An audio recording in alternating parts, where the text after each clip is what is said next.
What the heck? Okay.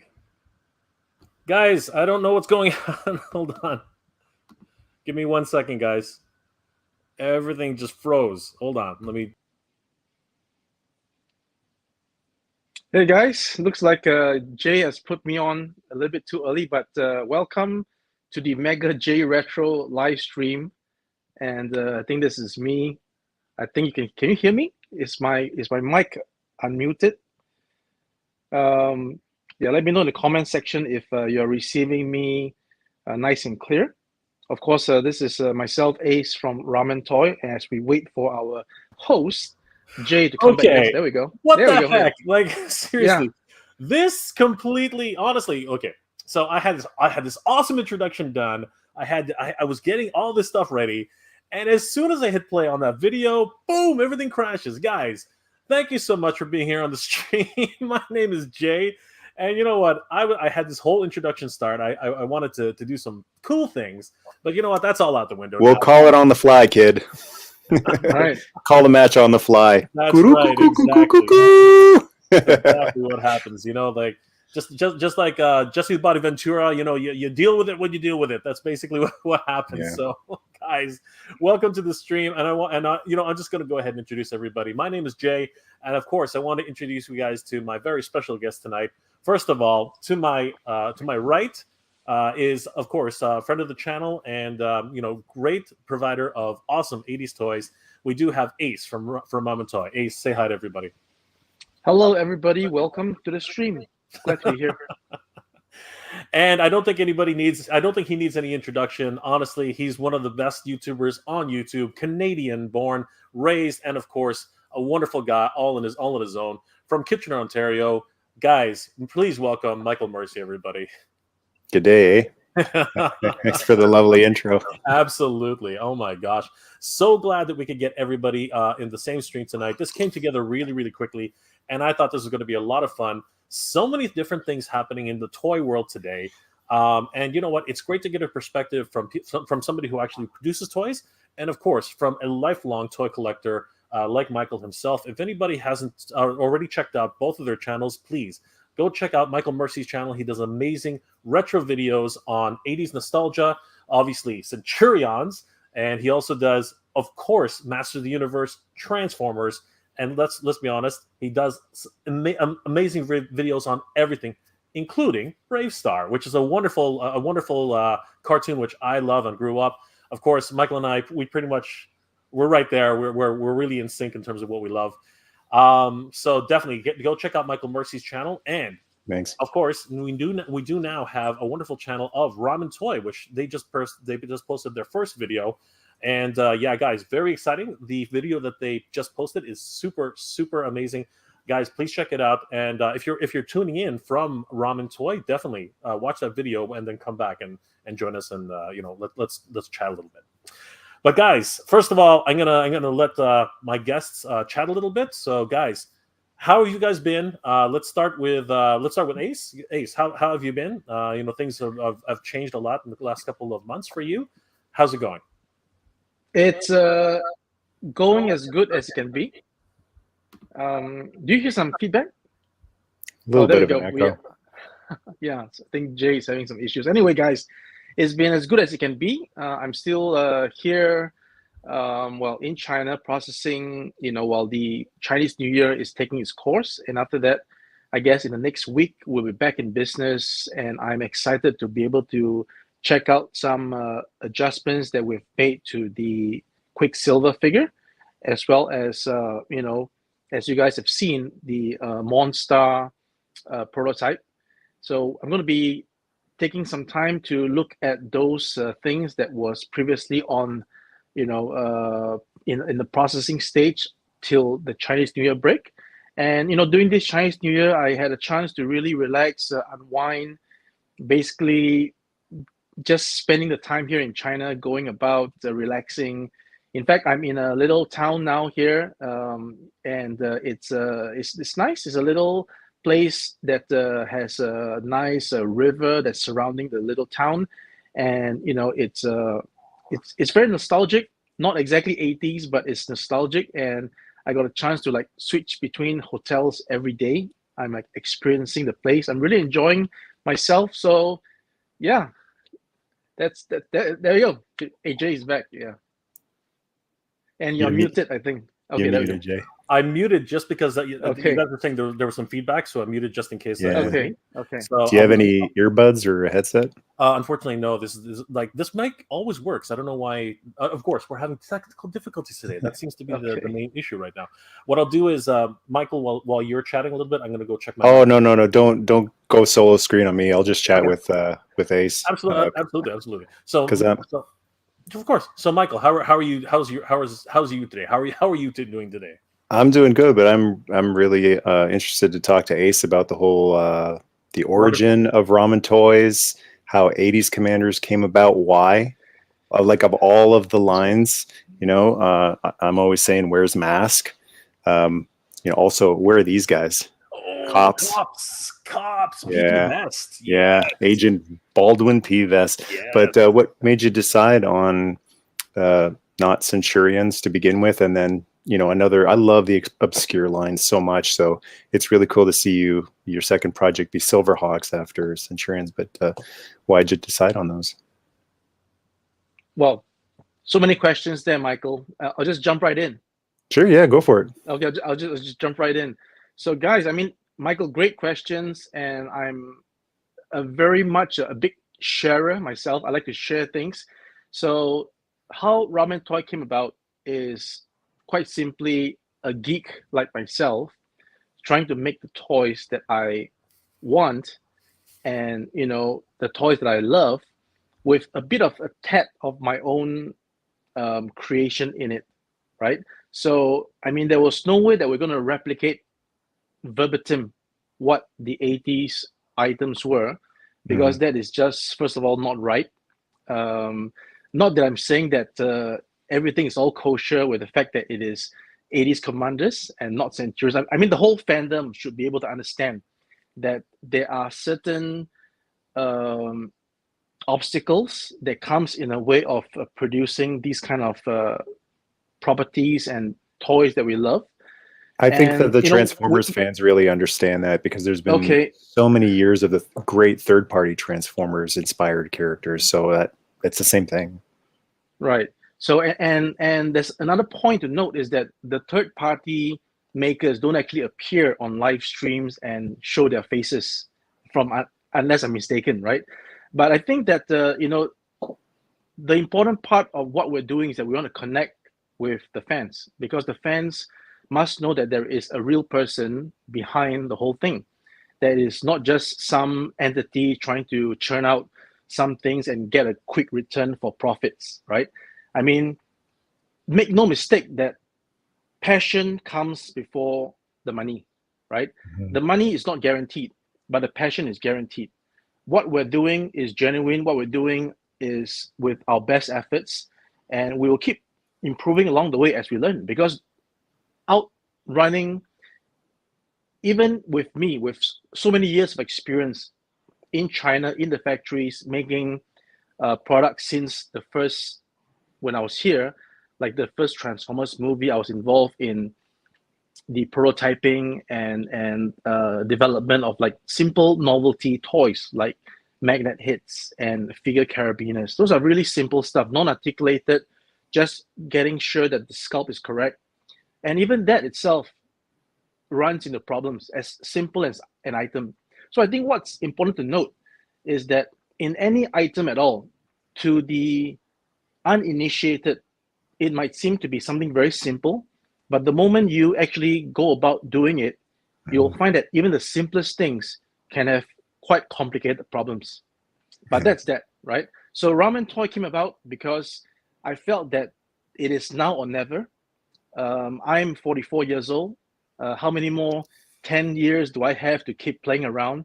So I think the time is now. And in fact, I've started my own brand, which was back in 2014.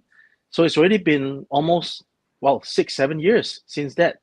And along the way, I have wanted to incorporate what I'm doing now, but for fear of the inability to deliver something that is articulated or something that involves a property.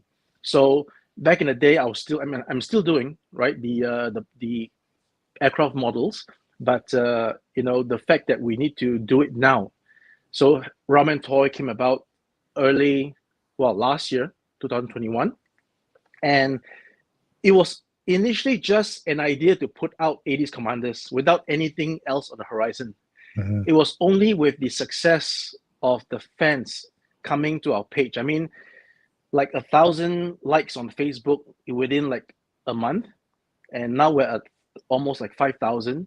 So I think that's a great achievement considering my previous brand is only at 6,000 likes after being in the business for 7 years, right? So it's a big contrast.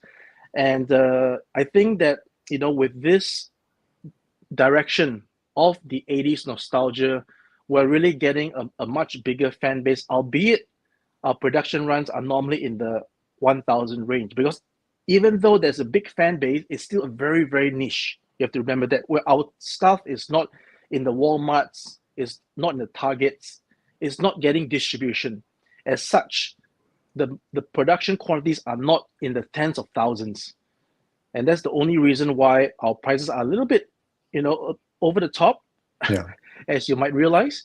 But it's just done by a fan for the fans. I've ranted on long enough. That I have this phrase I've been using a lot lately: top grade fan made, and it's pretty obvious to me. I was able to play around with a test shot of the 80s Commanders, and it's pretty obvious to me when a fan designs something. Like you can see the little details and the things that I call unfinished business, the things I wished that I could have done if I had Centurions. I didn't have them, but if I had them back then, or I've had them for a while now, about 10 years, and there's things I wish I could do with them. Like I love them, but you can't do anything with them. Like you can barely move the arms up. I've broken an arm off of a couple of them just from moving them up. The legs don't have much range. There's just not much range with them. So playing around with those 80s Commanders and being able to have, the Earth Commander, Jake, hold the rocket like that, like he did on the show, when the figure never, ever even came close to doing that. It's really satisfying to be able to, it's not just about articulation. It's about recreating those iconic poses from the cartoon. I totally agree. When I first had a chance, when actually, a little bit of history here, guys. One of the reasons why I'm doing live stream more often now is because of this guy right here. This guy right here actually gave me a whole bunch of tips on how to get a live stream going properly. I was using, funnily enough, we were talking a little bit earlier about Final Cut Pro and Adobe Premiere and Photoshop. I'm an old hand. I'm a graphic designer at Photoshop and Illustrator and all that stuff. But learning how to do, video and video editing, I think we all start from a certain place on the totem pole. And just like, Michael was saying earlier as well, we live in an age where you can literally just access all the information you can and learn on the fly. And you know what? That's what I had to do. I think that's what everyone has to do. And this guy, when I was doing one of my very first live streams, he popped in and said, "Hey, what are you doing?" And then, "Your camera's so bad." And I was like, okay, what should I do? And you know what? I got a lot of early tips from Ace. And ever since then, I just, evolved on how to do these live streams. And you know what? For me, it's absolutely beneficial. So the fact that, anyone these days can actually come and do these things, it's so great. But sidetracking on that, I did want to say that, Michael, I totally agree with what you're saying. My first Centurion was Ace. No, sorry. My first Centurion and my absolute favorite Centurion will always be Max Ray. He had the what's it called? The Tom Selleck mustache. Yeah. You know what I mean? He was the leader of the group, right? And again, he had the best weapon systems, though. Honestly, obviously we all start with the standard weapon system, and then we get some of the other ones. I remember it was my birthday, and my mom actually got me Depth Charger, and I remember looking at that thing. I'm like, what am I supposed to do with this thing? It's huge. And the problem that comes up a lot is just like what Michael said.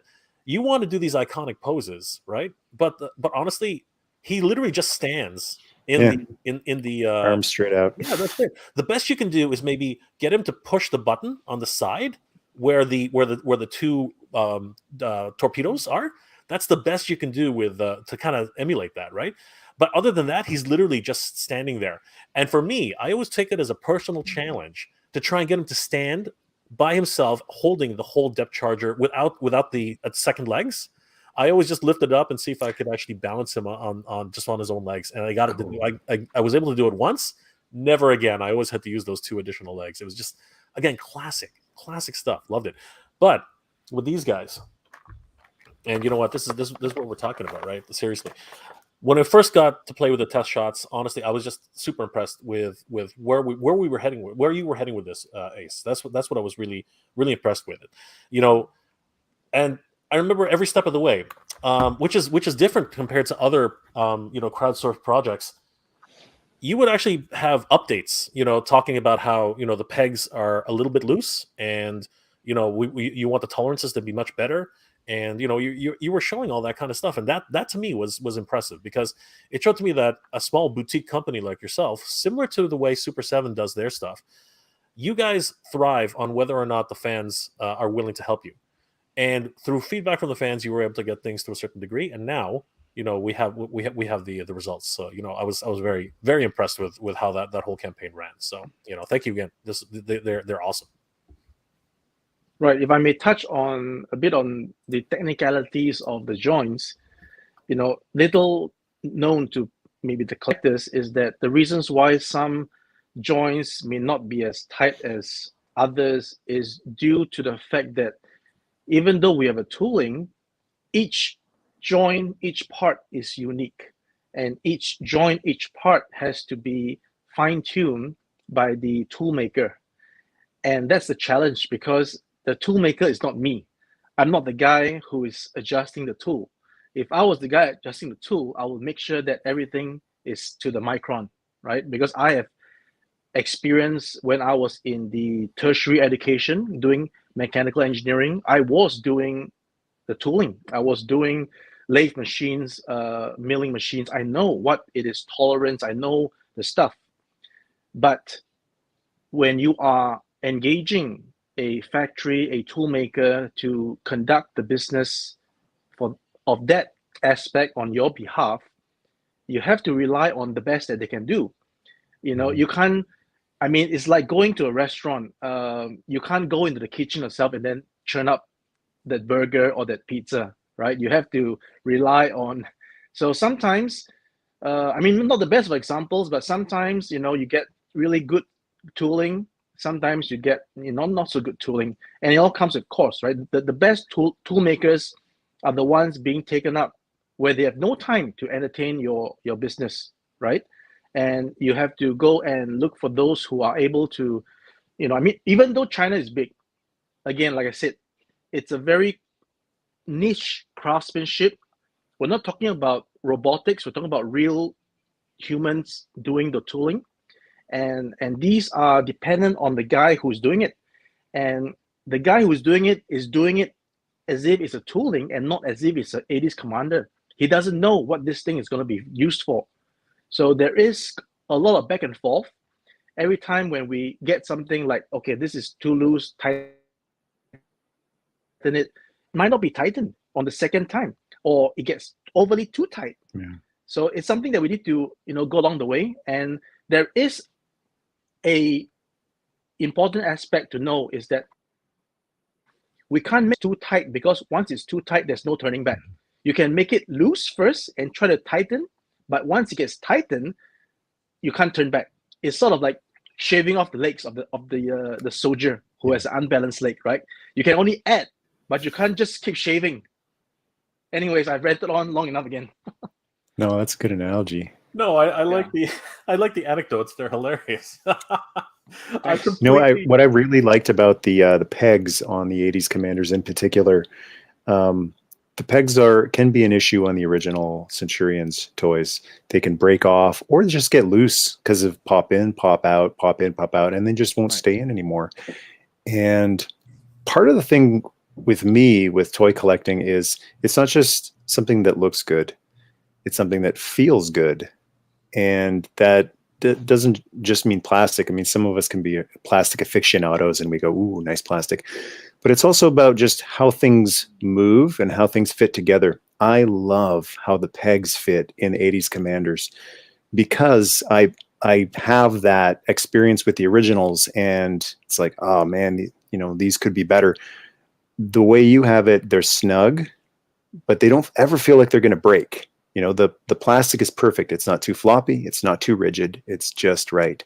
So every time I was popping weapon systems in and out, it never felt like they were going to fall out on me. I felt like I could shake it around and it wouldn't fly all over the place.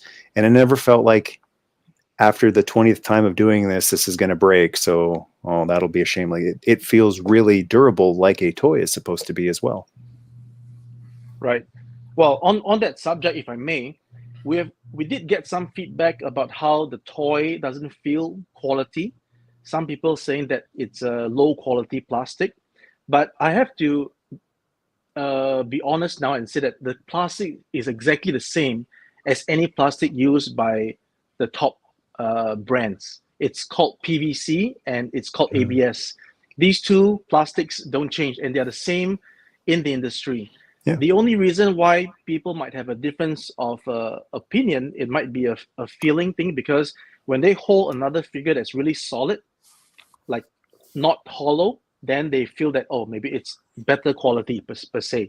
The reasons why our commanders are not as heavy is because in order for us to mold those holes as accurately as possible, it has to be two separated parts, meaning that when you separate the part, inside is hollow, right? So when you put the parts together, I mean, we can't do a completely solid half and half. It has to have cavities inside, and that's the nature of doing a part. That's what the if originals you have, were. Yeah. And exactly. if I may, the additional removal of those pieces where the holes that reduces weight as well. I mean, like those holes are missing, right? The plastic in there no longer exists. So of course there's going to be less weight, based from an 80s Commander. And we also have to talk about the fact that there are limitations of the 80s Commander. I mean, you can't have an ab crunch. It's impossible. You just can't do it, because if there was an ab crunch here, you wouldn't be able to attach, any of the weapon systems at the front, right? These are things which have to be taken into account when things like this happen. But for me, I was just honestly, I'm not even gonna lie. When I first heard about this, I was watching the Foosh, right, with Robo, and I was seriously, I was just watching one of his toy updates on Fridays, and all of a sudden I saw 80s Commander, and he's like, they're not centurions, they're not centurions. And I was like, that's hilarious. And then the imagination just started flying, because I saw these 3D renders, and I was like, who are these guys? And it's ironic, Ace, because you and I had we never met. Nothing ever happened, but you came on my stream for whatever reason. That's how you helped me. Again, it's just kismet, right? It's just one of those funny things that happens. But man, I got to tell you, here's something that I do have to say, and I think people just don't give enough credit to small companies like yours. And the reason I say that is because let's take somebody like Hasbro. They do a HasLab project, right? And they're asking people for a certain amount of pledges. And they have to reach a certain goal to actually get somewhere. After they get the goal, right, then they say, okay, this is going to take a year and a half to produce. Ramen Toy asked for money, like not pledges. They asked for pre-orders, which is fine, right? That's what Super 7 does. But Super 7 also takes about a year and a half, whereas Ramen Toy, pretty much as soon as the pledges were made, in a little over 8 months, 9 months. You pretty much had already had everything in the go, and everything was moving. I've never seen any other toy company move that quickly. So, in terms of getting it done, the passion that's behind this project, I think that has to be applauded, or at least acknowledged. So for me, that's insane. I've never seen that happen before so quickly, like, honestly. Well, I have to add a little bit on that just to level the playing field. We are only one project, and we can be like laser focused. The companies that you mentioned have various projects going on, and that entails a lot more effort. And I think sometimes when you have your resources, even though as big as you are, because simply that you have so many projects, that those resources have to put them in a queue. And that actually explains why some of the projects that you've mentioned is taking longer than usual. That is from my experience. So same thing would happen if we are now loaded with more than just one project. We might face the same issues. Understood. So But humble. absolutely, absolutely. Hey, Exactly what I was like. I'd like to ask a question on behalf of Micah here. Good brother Micah, good friend of mine. He's asking, can you guys do a Rex Charger or someone who looks a lot like Rex Charger, the Centurion that didn't get released? Also John Thunder. So there were two Centurions. The prototypes were made. They never released them back in the day, although the prototypes are in the catalogs. And that's a huge piece of unfinished business for Centurions fans. Any plans? I know it all depends on how successful it goes, but are you thinking about Rex and John Thunder or people who kind of look like them? You see, Michael, the intention is definitely there to fulfill this unfinished business, but we might have to wait a little bit longer simply because that, again, we have limited resources. Yeah. And unlike the first three, which are much more well-known in the fandom, these two are lesser known. So we are unsure on a financial standpoint what would be the result should we embark on this, right? So I think, and the fact is that we might have to consider the real crowdfunding avenues when discussing such projects, because it's really not as simple as people think that, just make another figure. Yeah. There's really a lot of I would say the main thing, money that's pumped into it. And what collectors might not understand is that we don't have millions of dollars in the bank. We only have what we have as a collector like you and you, right? We are not like backed by any venture capitalists. We don't have rich dads or uncles who have just money floating around. We are really just doing the math as closely as we can to make sure things work out. Because again, what the collectors must also understand is that the reason why things are priced in a certain way is such that we, at the end of the day, we have to make a margin back so that this margin can be used to fund other projects. Because if every project is a break-even project, then how do we even progress, right? So this is something that I think I might be dwelling into. I might be going off tangent, right? I just want toys. I just want the figures. Why are you telling me all this? But this is what it's all about. And so getting back to you, we are very much in the pipeline for these two. In fact, we've done some research on how to actually do it in our flavor. But again, like I said, it could be something that we take on ourselves simply because we can, do the math, and if it's all good, we can do it ourselves, or it might go onto a crowdfunding platform. But then again, because it has an associated license, that crowdfunding platform might not agree or approve such a project. So there are conundrums that we are facing with between a rock and a hard place. But like I said, if the passion remains, that is here, and sometimes you just gotta, sometimes indeed you need to get the support of the community and the fan base to really, rile you on, right? If you are in a stadium and your player and the fans are booing, then it sort of affects the morale of the player, right? So it's like that. We're all human. So the important thing is to keep it up, get the positive energy. We're here to do something for everyone. It's not just for me and for the guy backstage. It's for everyone. And we have also got to tread very carefully because we don't want to be like, wait a minute, the big boys are saying, what are these guys doing? They shouldn't be doing this.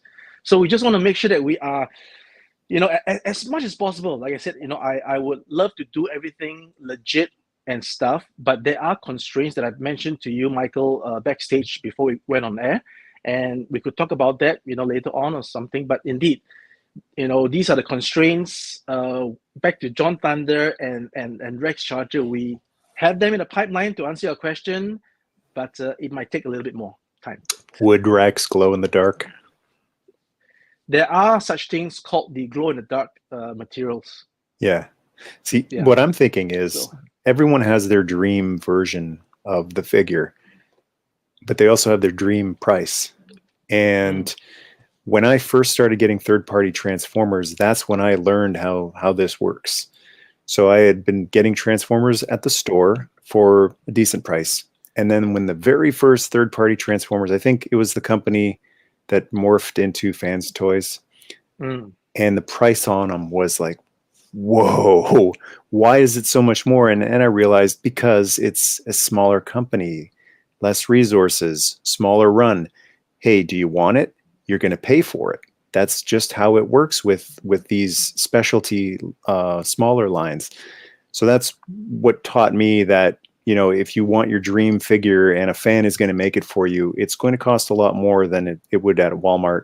And I just know Rex Charger, he would probably have to be more than the others if he's going to glow in the dark. Like for me, he would have to glow in the dark. That's part of his character. But I also accept he's going to be more because that's more money, more expensive glow in the dark material or paint, whatever it would you'd be using on him. Actually, to maybe help you out there, if we use glow-in-the-dark paint, it wouldn't really affect the price that much. Oh. Yeah. I'm personally, I would prefer glow-in-the-dark plastic, but, I try to be realistic with, the plastic paint is the same thing. Sometimes, because of the fact that we have evolved in terms of the manufacturing, part of the business, what was unattainable back in the 80s is now readily available, the technology that you can do it. So comparing like glow-in-the-dark injected plastic and glow-in-the-dark paint is essentially the same thing, but it could just provide maybe a more long-lasting effect of the paint versus the plastic. That's it. Yeah. Right. I've seen a whole bunch of people asking about Brave Star. I don't know. Do we want to talk about the good Marshal and the big part? First of all, before we do that, we do have one super chat here from Timothy Hans. Timothy, thank you so much for the super chat. You are amazing, my friend, as always. Awesome support of the channel. Timothy does say, "Hey guys, looks like a situation to finish the unfinished business of Centurions." So yes, I think definitely Michael's catchphrase there, and I love the logo you always make for unfinished business there, Michael. We gotta shop that around a little. You gotta copyright that thing. That's hilarious. I gotta make a T-shirt of that. Oh, and absolutely. I think it's fitting that it's taken this long to do a shirt of it.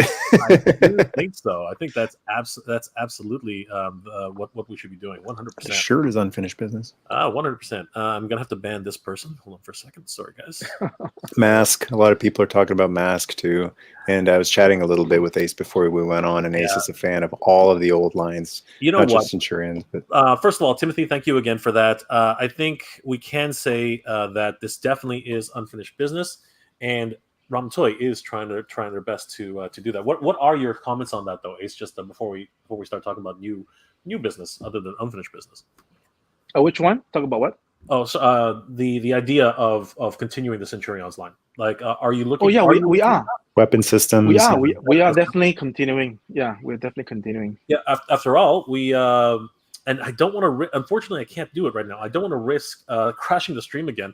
But the last video you posted on your YouTube channel is very exciting. We do have the what was it? The cyborg nemesis. What the antagonist cyborg. The antagonists. Yes. Oh my gosh. The bad guys. Michael, did you see him? Oh yeah, that's fantastic. I saw a comment earlier on. Someone was asking, will he have kind of the wash style that the test shots had, that the first run had, or will that's a good question. Have more of a the cartoon? All right. Okay, so this has been a question that I would have liked to address on this live stream. And before I do that, let me just rewind back to the advent of the 80s commanders. So the whole idea of putting up the 80s commanders was to do the commanders in a way that I would have liked them to be, which is, gritty and realistic and with a wash. However, having already released the commanders, then we had a whole host of feedback that the fans said that it's not the right color as compared to what they are used to. I have to again underline that they were never meant to be the correct colors, so to speak, the correct colors, because the 80s commanders was supposed to be a reimagined line of figures taking inspiration from the 80s toys, and that was the way how they would look, the way I had imagined them to be. Of course, thanks to the very talented sculptor that we're working with to create this particular look. And myself being from a military fan of like military aircraft and armor, so that would fit very well with the way my mind works in terms of mechanical stuff and commanders, right? So those were the colors that we chose, because you can't really have bright colors for a realistic rendition of the figures.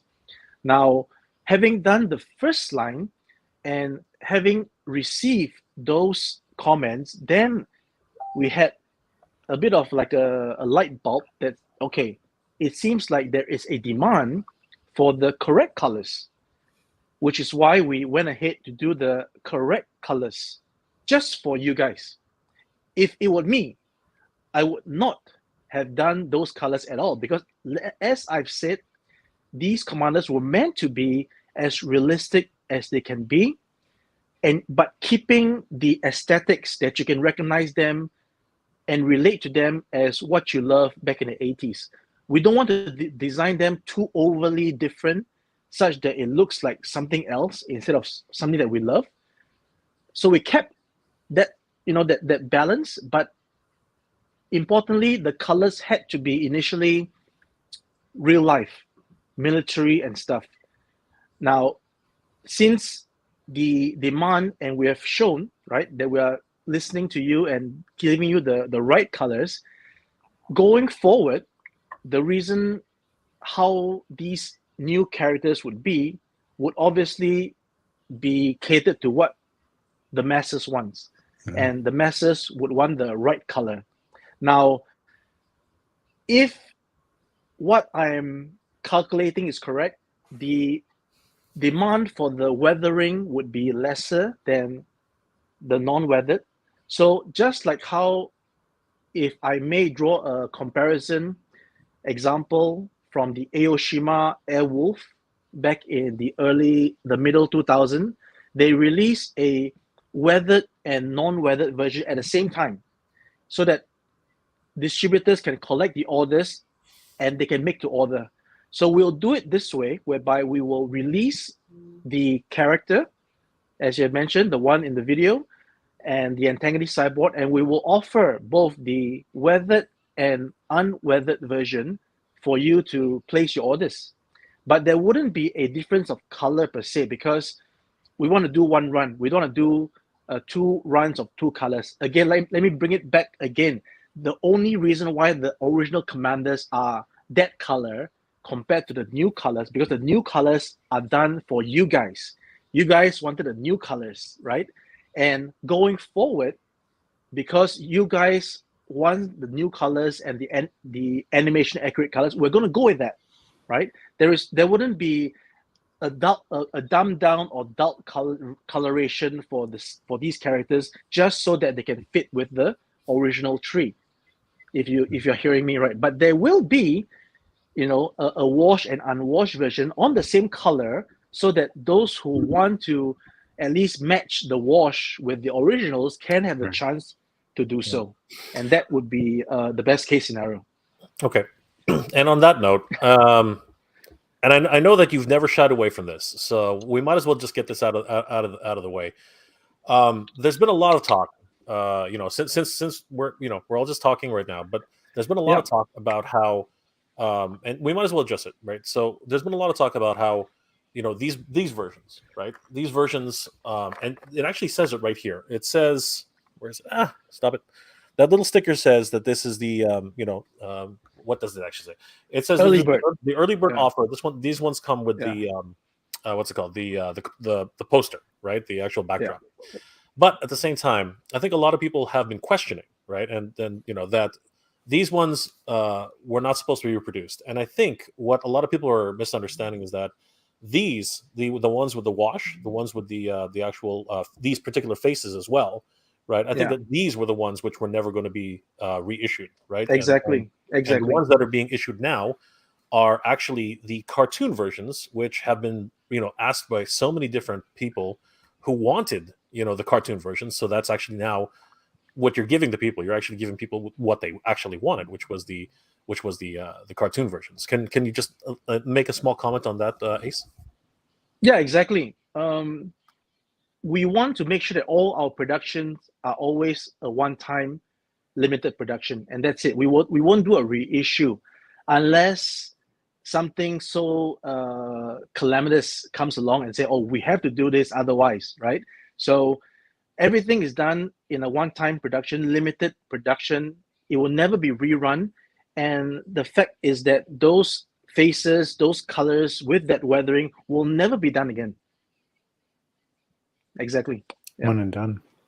So I'm just curious, for the people who got the original ones and they see the pictures of the new ones and they think, oh, if I had a time machine, I would have waited. Can they sell the original ones? Like, what are they like? I'm just wondering about the value if they go and sell them on eBay. I would imagine that they would be worth every penny that they paid, if not more, because that's usually what happens, with these, third-party fan-made toys. Like if you get it, I've seen it in Transformers all the time, where a company will do an original run and then they'll do like the metallic run or something, cartoon accurate run. And they, instead of going, oh man, that sucks, they sell it for more than what they bought it for, and then they get the new one for cheaper. Yeah, Right. I've noticed that myself. That especially especially with limited run figures like this, right? That's the scarcity is what really helps to sell it as a product. The other thing is that the Centurions market is a really dedicated group of fans. So I think anybody who missed out on the first one and they like the the weathered paint app style, I think that they would definitely be chomping at the bit for that. Having said It works nicer. Like the weathering works beautiful on these new modern superposable figures, and I'm thinking that I can't help but wonder, like, if someone's going to get them both, in their hands, and they were thinking, oh, I was going to like the cartoon paint job more. After a while, after you've had them and gotten used to them, I wonder if they're going to go, actually, like, since this doesn't look like an 80s toy, this looks like a modern interpretation, inspired by the original one. They might appreciate that wash a little bit more. Because when I first opened them, I thought, oh, wash, that's interesting. I wasn't expecting it. But as time has gone on, I've really grown to appreciate the wash because they're just so realistic looking. They don't look like cartoons. They look like what a Centurion in real life would look like. So I've just grown to appreciate the wash a lot more. Thank you. But I guess to add to that, there are collectors that would want something as pristine as possible versus what I think they would have seen done by the bigger brands, which is sort of haphazard when they sort of dry brush something or sort of make something black. It's like all over the place. Yeah. So I think they have their concerns, and even when I saw Jay's review of the Razor Crest, there was a part whereby the panel was taken off right? And if you notice that side of the panel, there's a big goo of black, which is kind of not so good for a Yeah, large it's price it's an item. overspill from the it's an overspill from the thing. Yeah, Yeah, so it's a yeah. blemish. So that It's a could have blemish. easily been cleaned off at the factory, right? Because that part it's just so stark that there's a clear, clean surface, and then that all black goo over there. So yeah, I mean, this is part of the experience of part and parcel of doing, weathering at the factory level, because the factory workers are not modelers. They just apply the wash as they're told to, like that, right? So you yes, you have like more experienced workers working on faces. Yes, you have that, but every single face costs a lot more than what the conventional face would cost, and it's all like that. Every cent goes into every skill. If you want the wash to be like pristine, no spillovers, everything is good, you have to get someone, pay someone to get down there to look at it, and you have to get those people at the factory to doubly work at it. So it all boils down to cost and time, Yeah. and which uh, brand or which maker has that resources to go and do all those things. For most part, again, don't get me wrong here, for most part, most people wouldn't even notice that it's overspilled and it's not done the right way. Only the initiated, like the modeler, the people who are really able to see that, oh, the bat symbol is printed off center a little bit, right? We're always looking for all this. Then yes, to those people like us, we can see those things. But to the regular collector, again, no disrespect, you don't notice it at all. Yeah, I know exactly what you're saying. These are people who are, these people who work hard at these factories. They're doing this day in and day out, and the even just a small overspill, which you did mention from the review that I did with the Razor Crest. Of course, they're not going to take the time to actually go in there and wipe that out. No one's going to see it. The reality, right? The only reason we noticed it is because again, we are fans and we're critical about these types of things. But there's the other thing. There is the idea that fans are absolutely critical about what they purchase, and sometimes, and here's the other thing too. Not every one of these figures is going to be exactly the same. Some people are going to get small tolerances, which are not exactly to spec, and some people are going to get the perfect figure. For anybody who has been following the Carbonics Blitzway Voltron, there are basically there are two posts that are floating around right now about a couple of Voltrons which have just completely broken on delivery, and the whole community is focusing on that small one post, right? And I've searched everywhere. I've searched everywhere for another maybe two or three or four different posts where there's another Voltron that's literally fallen apart. I cannot find it. At most, I've been able to find two examples of Voltron. The current Voltron breaking in any sort of manner. And in most cases, it's just like small blemishes on the paint, little defects here and there, but nothing so catastrophic as a full broke Voltron. But the community itself, and again, we're all passionate, right? This is what we do. Michael, you've spent a long time, going to conventions and picking, the best deals, right? Trying to complete your collection. And of Are you course, calling me cheap? I'm not calling you cheap. I'm calling you frugal. Okay, I'll call me cheap. I'm calling you smart. But what it is you're looking for the best card. You're looking for Yeah. all the best things that make that figure what you want to collect. Same thing with me. When I open up a figure and I see that and it's happening with a lot of the Master Universe figures. Their eyes are actually misprinted. They're slightly off center, or the slightly Yeah. that really bugs me. I mean, it's just what it is, and I try my best to find the best looking ones. So, the ones that are going to be reported on message boards are going to be the defects, are going to be the problems. That's always going to be the case. And you know what? In some cases, some people who are very critical about this also have YouTube channels and also have Instagram accounts, and unfortunately, that's what a lot of people hear. But for the people who have been dying for this, right? For me, for example, and I don't know about Michael, but I'm pretty sure Michael feels the same. We've been dying for these things forever, seriously. And things Yeah. and figures that can actually articulate the way these do. Again, chef's I, kiss, right, Michael? I talked to a friend a while ago, and I mean, it using this phrase really doesn't do these figures justice, the 80s Commanders justice. But I said, they're better than nothing. And, that makes it sound like they're not any good. They're fantastic. But for, the things that some people might not like about them, the other option is they don't exist.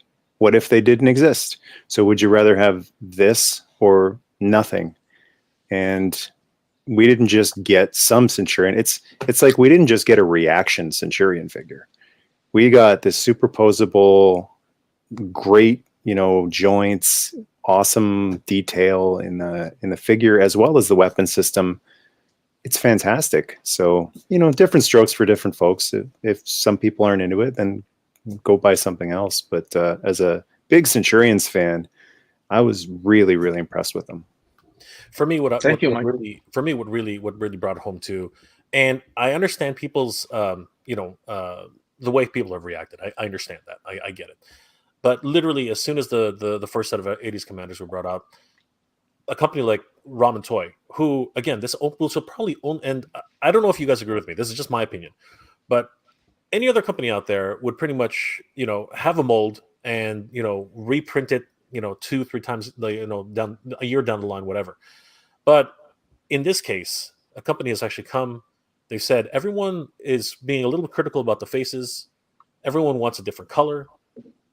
Let's improve what we've already got. Let's go back and let's make this product better. And you know what? When I saw that announcement, because Ace, you and I don't talk every single day. I mean, I was literally. I've been getting busy. Yeah, I was literally shocked. I was like, "What? What? You're making even better faces than they were before?" I was completely blown away.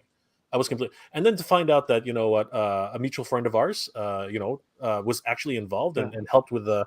Some of the paint features. I was even more shocked. I was like, how does this happen? How does, again, it's Kismet. It's such a small place, right? So I was really shocked. And you know what? For me, I look at that as I'm a guy who looks at the glass half full instead of half empty.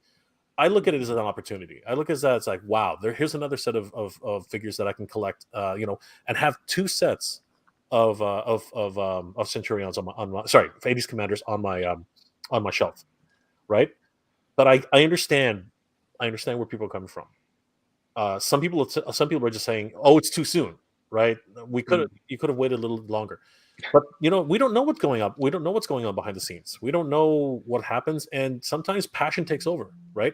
If I want to get something done, I want to do it now, and that's the way I felt. I felt like you were doing it because you felt just you had to do it.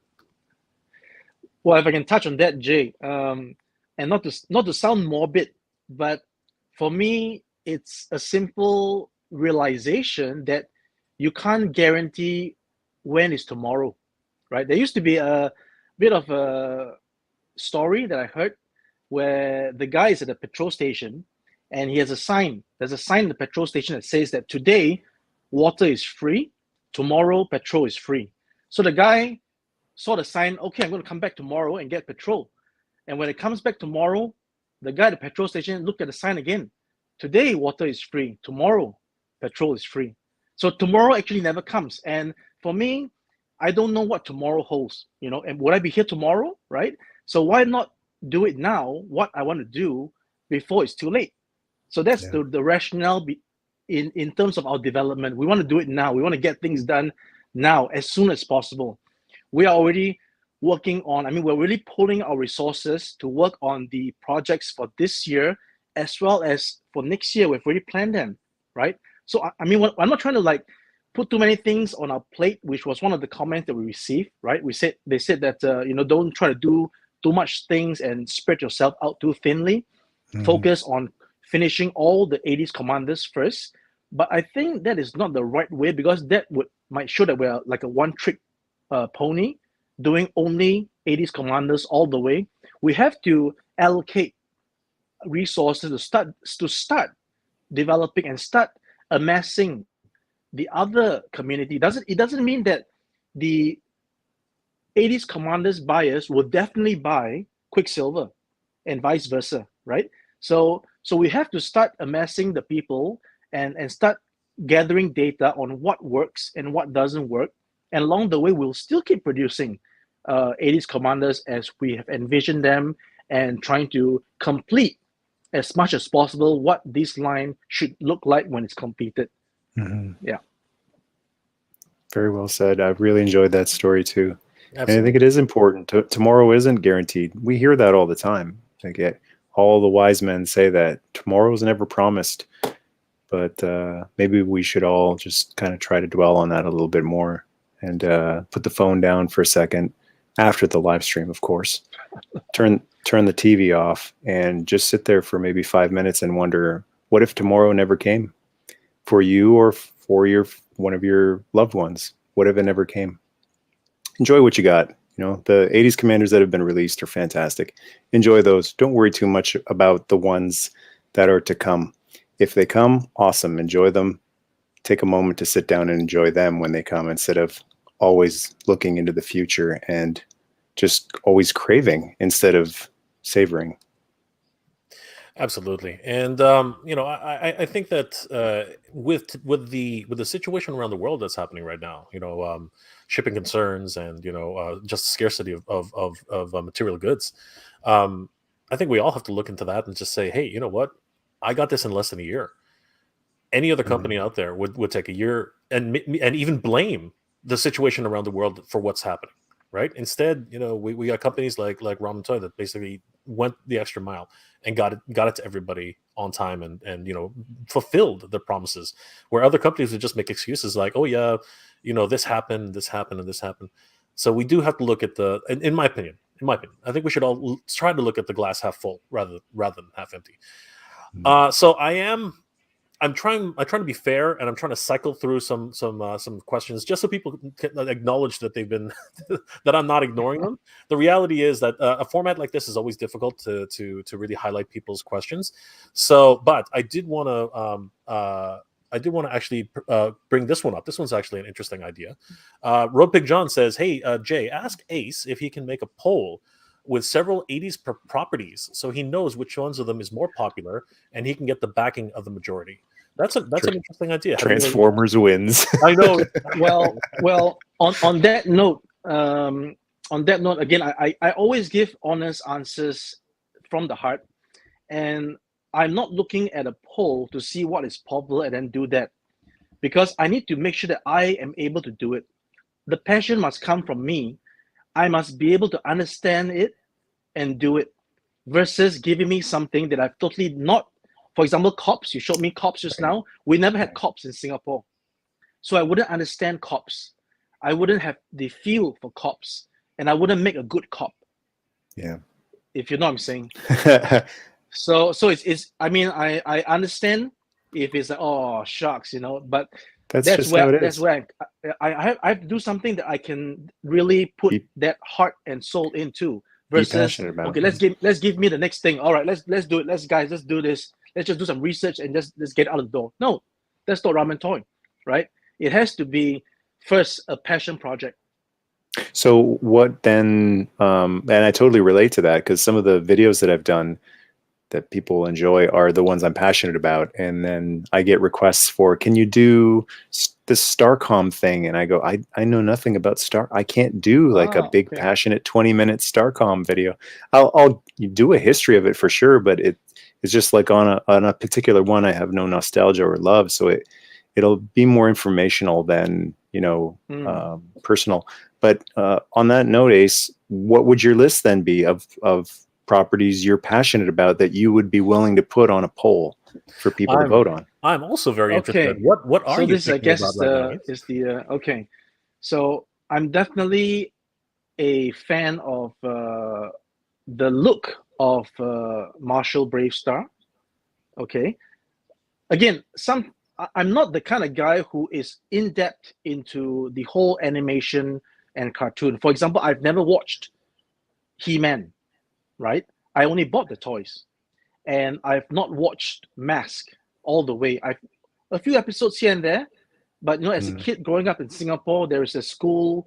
The cartoons are broadcast on a certain time of day where I'm in school, or when I just get back, it's finished, and we don't have reruns back in the day, right? Even though we have them available on platforms such as YouTube nowadays, but I don't have the time to go start watching all the things that I've missed as a kid. Life is such that you can't wait and then do everything at one go.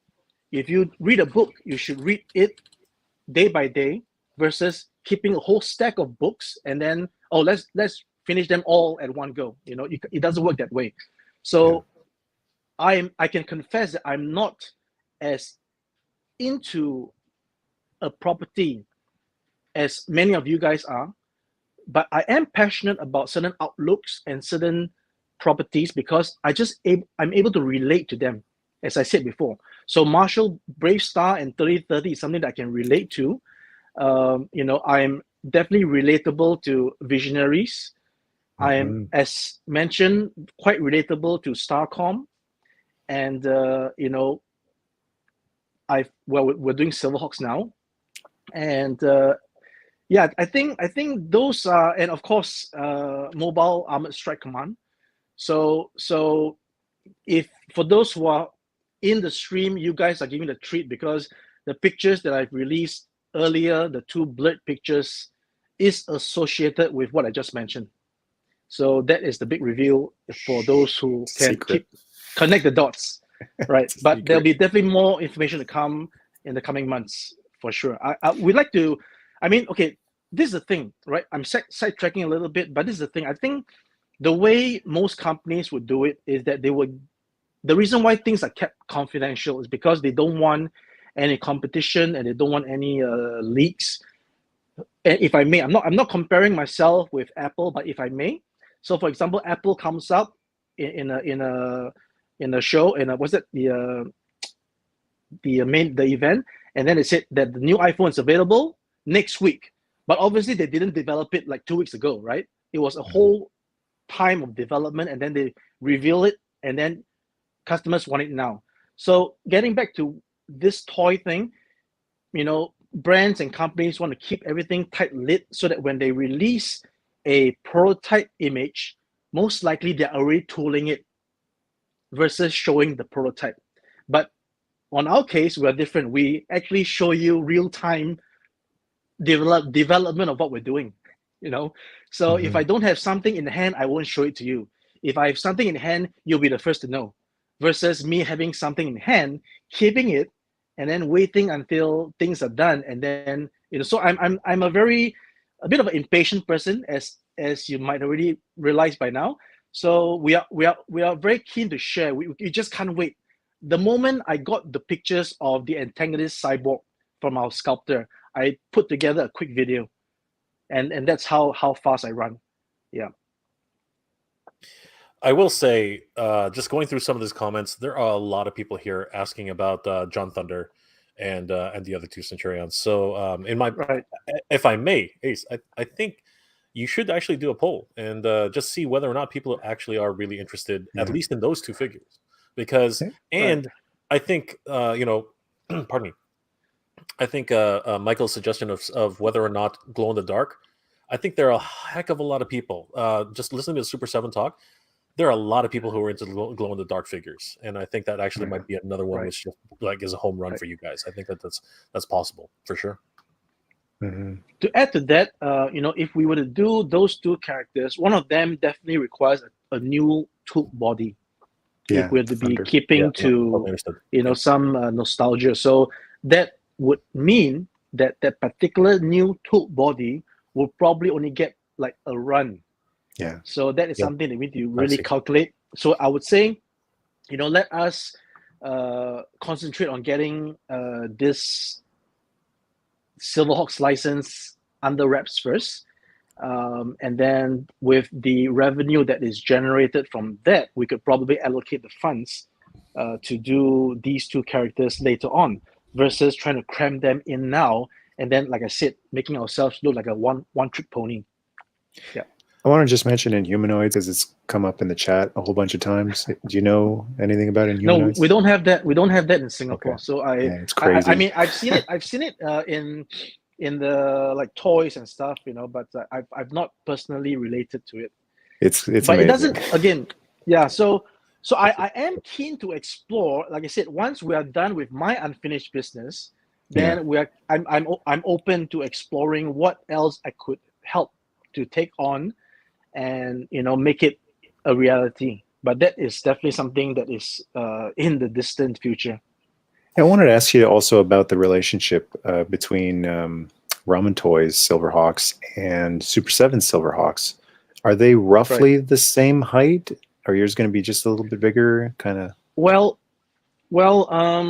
I don't exactly know the height of the Super 7 version. I've not actually seen it up close or any measurements, but I do know that our SilverHawk is 175 millimeters tall, and that is approximately, but not yet, 7-inch.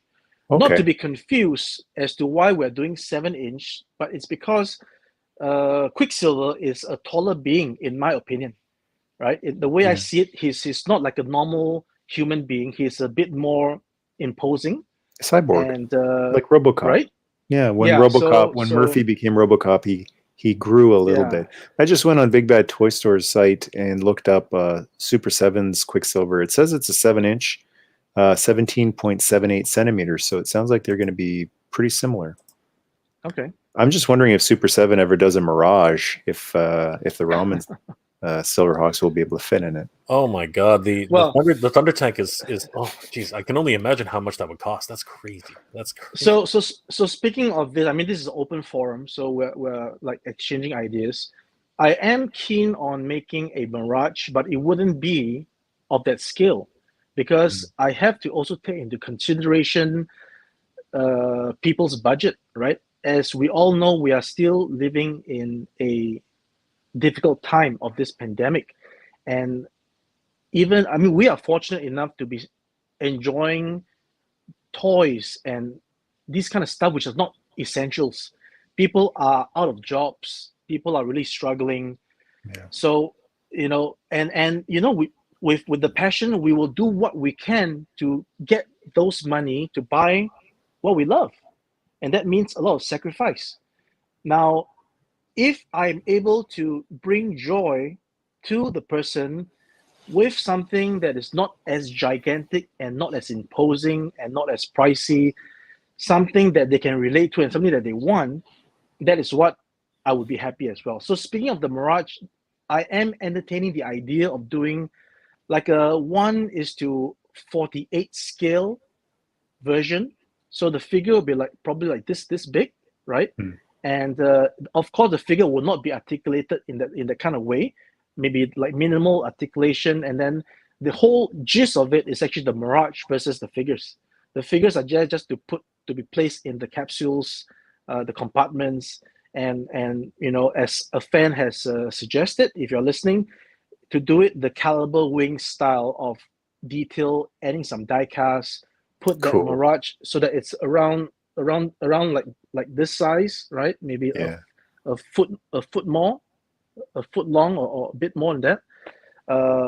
So I'm entertaining the idea, subject of course to approval, since now that we're getting it licensed. So hot seat, who knows? ejectable hot seat. Who knows? Who knows? But that, you know what, that would also if you end up doing them 3 3/4 scale, that would actually really fit in well with the original. Not 3 3/4. Like this 48. Is to 48 scale.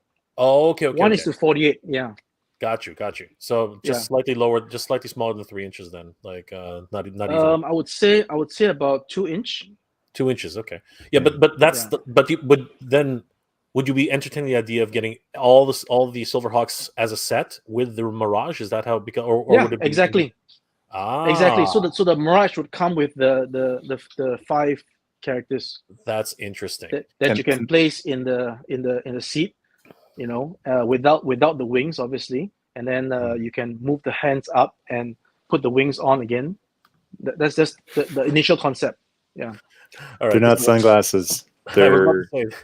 they're real glasses, and they're actually not as dark as they look. They just for some reason look really dark. They're like very, very slightly tinted. Just so everybody knows, we've been going through all these messages, and it keeps coming up. Michael Mercy is wearing sunglasses at night. Makes me think of Low Light from GI Joe. I don't know why they're looking so dark, but You know what? I think on camera they do, but they're not that dark. Are they tinted in some way? Like Very slightly, yeah, just to cut down on glare. It could be the UV. That's so funny though, Michael. That's hilarious. I'll take it, man. Low light's cool. You know what? I was about to say, but you got the camo headset, right? Oh, yeah. And you got the hat and the black. It looks like you're ready to snipe somebody. I think that's really what people spot somebody. Low light was a night spotter. That's right. That's right. He was one looking out for everybody. Weren't allowed to call a Joe a sniper back then. Absolutely. You know what? We have another surprise guest tonight, and I want to bring him in and introduce him to the group because he's a friend of the channel, of course, and he has his own channel. Guys, from Action Figure Photography, we do have Tom. Tom, how are you tonight? Hi guys, great to see you all. Hey Tom. You Noel, Jay, Michael. Hey Tom, finally get to see you. Thank you so much for all your contribution. Thank you for asking me. It was great to be asked. Of course, and thank you to Jay and to Nelson for even introducing me at all. And it was great to actually work with Jay originally on the prototype shots and to do the editing with Jay. And it was just amazing. The figures looked incredible. And I mean, I still love the original color schemes you designed. I think they look incredible, like the deeper greens, and they look a lot more realistic as opposed to the neon colors of the 80s. I do like the neon color look too, but I do much rather the original color schemes. I think you did a great job with the color choices, and I think they look great. They actually look like, military outfits as opposed to kind of bright neon greens and so forth. It still looks good, and it's definitely nostalgic, but I do prefer the original colors that you came up with originally as well. So Tom, thank you so much. You're talking very fast. Why don't you go ahead and tell everybody what? Well, actually, let's let Ace first explain your relationship with Ramen Toy, and then you can jump in. Sure. Oh, great! Thanks, Jay, and thanks, Tom. So Jay, it all started with Jay, definitely, right? Because I sent Jay the prototype, the test shot samples, and you sort of passed them to Tom and he in turn used his tremendous skill to graphically enhance them and make them in color. And one thing led to another, and like I said, we are a small outfit, and I thought that since we had some issues initially with like the eyes, so I thought, hey Tom, could you help me out and help us to create the eyes pattern for the figures going forward? And that's what he did. And he also helped us out with editing the product images that I've taken with my DSLR, but I've not photoshopped. Again, Michael, you mentioned earlier, if I know Photoshop. No, I don't know Photoshop. And so Tom helped us out with the images that you see on our Facebook page, and the would-be pet printed eyes. Those graphics would have been the creation of Tom. So there you go. Awesome. So Tom, why don't you go ahead and give us an overrun about how you did that really quickly, and how difficult it was, because we're talking about figures which have heads about that small. So what were some of the difficulties in getting some of that artwork done? The ironic thing was that I had actually done the original shot that I showed Ace in Photoshop, and I had just actually done the work in Photoshop initially, and just used the ellipse tool to basically just add the eyes in. And he liked the look of the shot that I sent back to him, and then he had asked me if I was interested, and I said absolutely. It would be a lot of fun, and it was a great opportunity to actually be involved in the projects. And he mentioned that he needed them done in Adobe Illustrator, which I hadn't used in almost 10 years. So it had been a long time since I played with the program. And so I went in and I started again playing with it, and I actually contacted you, Jay, because there were some things I was actually having a bit of a challenge with. And you'd explain to me, okay, yeah, it's done like this, and that helped me a lot, and it gave me the chance to go back in and kind of tweak what I had been doing. But it was a matter of just kind of going in and trying to add enough detail to the eyes, and not actually think about the scale initially, because I got a little carried away with the details originally. And Ace had mentioned that the details I was putting in weren't going to show up on the figure, so we simplified them, and I think they ended up turning out really nicely, and it was just great to be part of it. And yeah, it was a lot of fun, and really looking forward to how they look in the final product. Awesome. So on basically, it was great to get everybody together tonight. 3 Canadians and and then Ramen Toys. This is so much fun. There's a joke in there somewhere, but 3 Canadians and there's a joke in there somewhere. Walking to a bar. But seriously, guys, I'm definitely looking forward to some things. But in terms of the SilverHawks, how did that come about, Ace? I'm really curious, because it's almost as if it just went from one project right to the next, because it seems like you just finished 80s Commanders, and then all of a sudden out of nowhere, a huge announcement with the SilverHawks, and it came at a great time because a lot of people. Some people like it, but it seems to be the same situation. Some people love the aesthetic of Super 7, and some people want something slightly different. And now Ramen is able to offer that as well. So why don't you take us through a little bit of that, Ace? Okay. First of all, I'd like to just take a moment. Put up the whole screen again. All 4 of us. Jay, if you could, yeah. I'd like to take a moment to just celebrate this particular moment where we have 4 people from different places, and it's good to connect faces to accounts and tech handle names, because behind those names and accounts and channels are real people, as you see here, right? We have Tom, we have Jay, we have Michael. So this is what it's all about. There's real people behind things that you see, otherwise there's unanimated. It's all behind everything. Is people. Yeah, that's what I just want to say. Okay.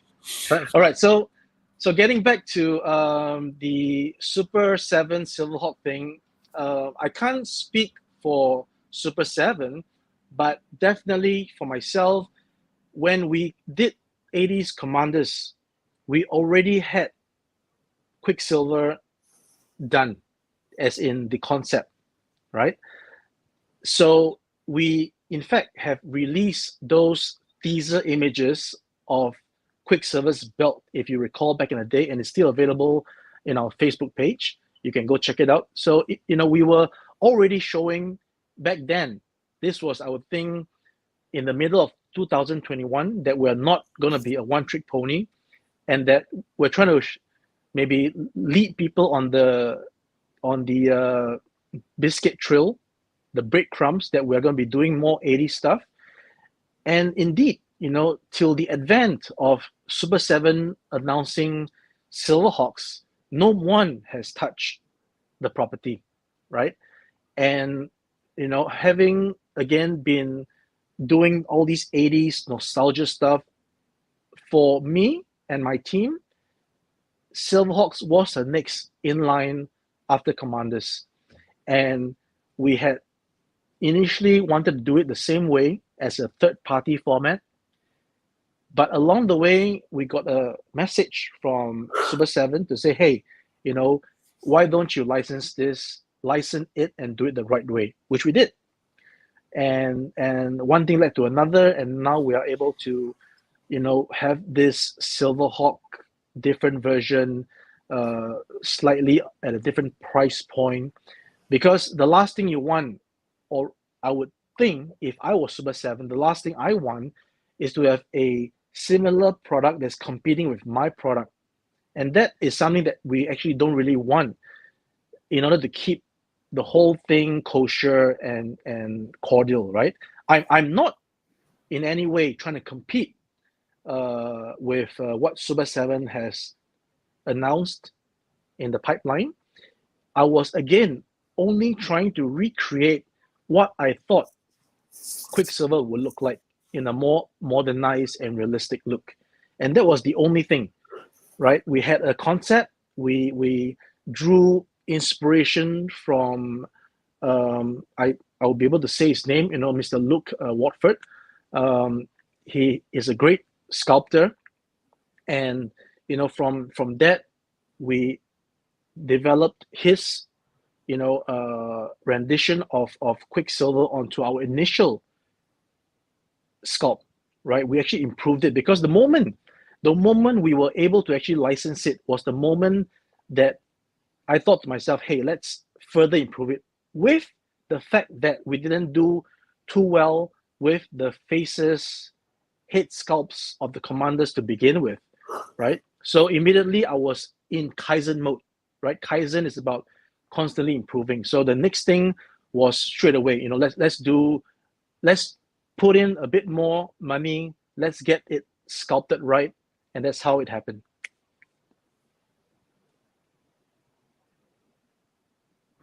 That's a crazy story.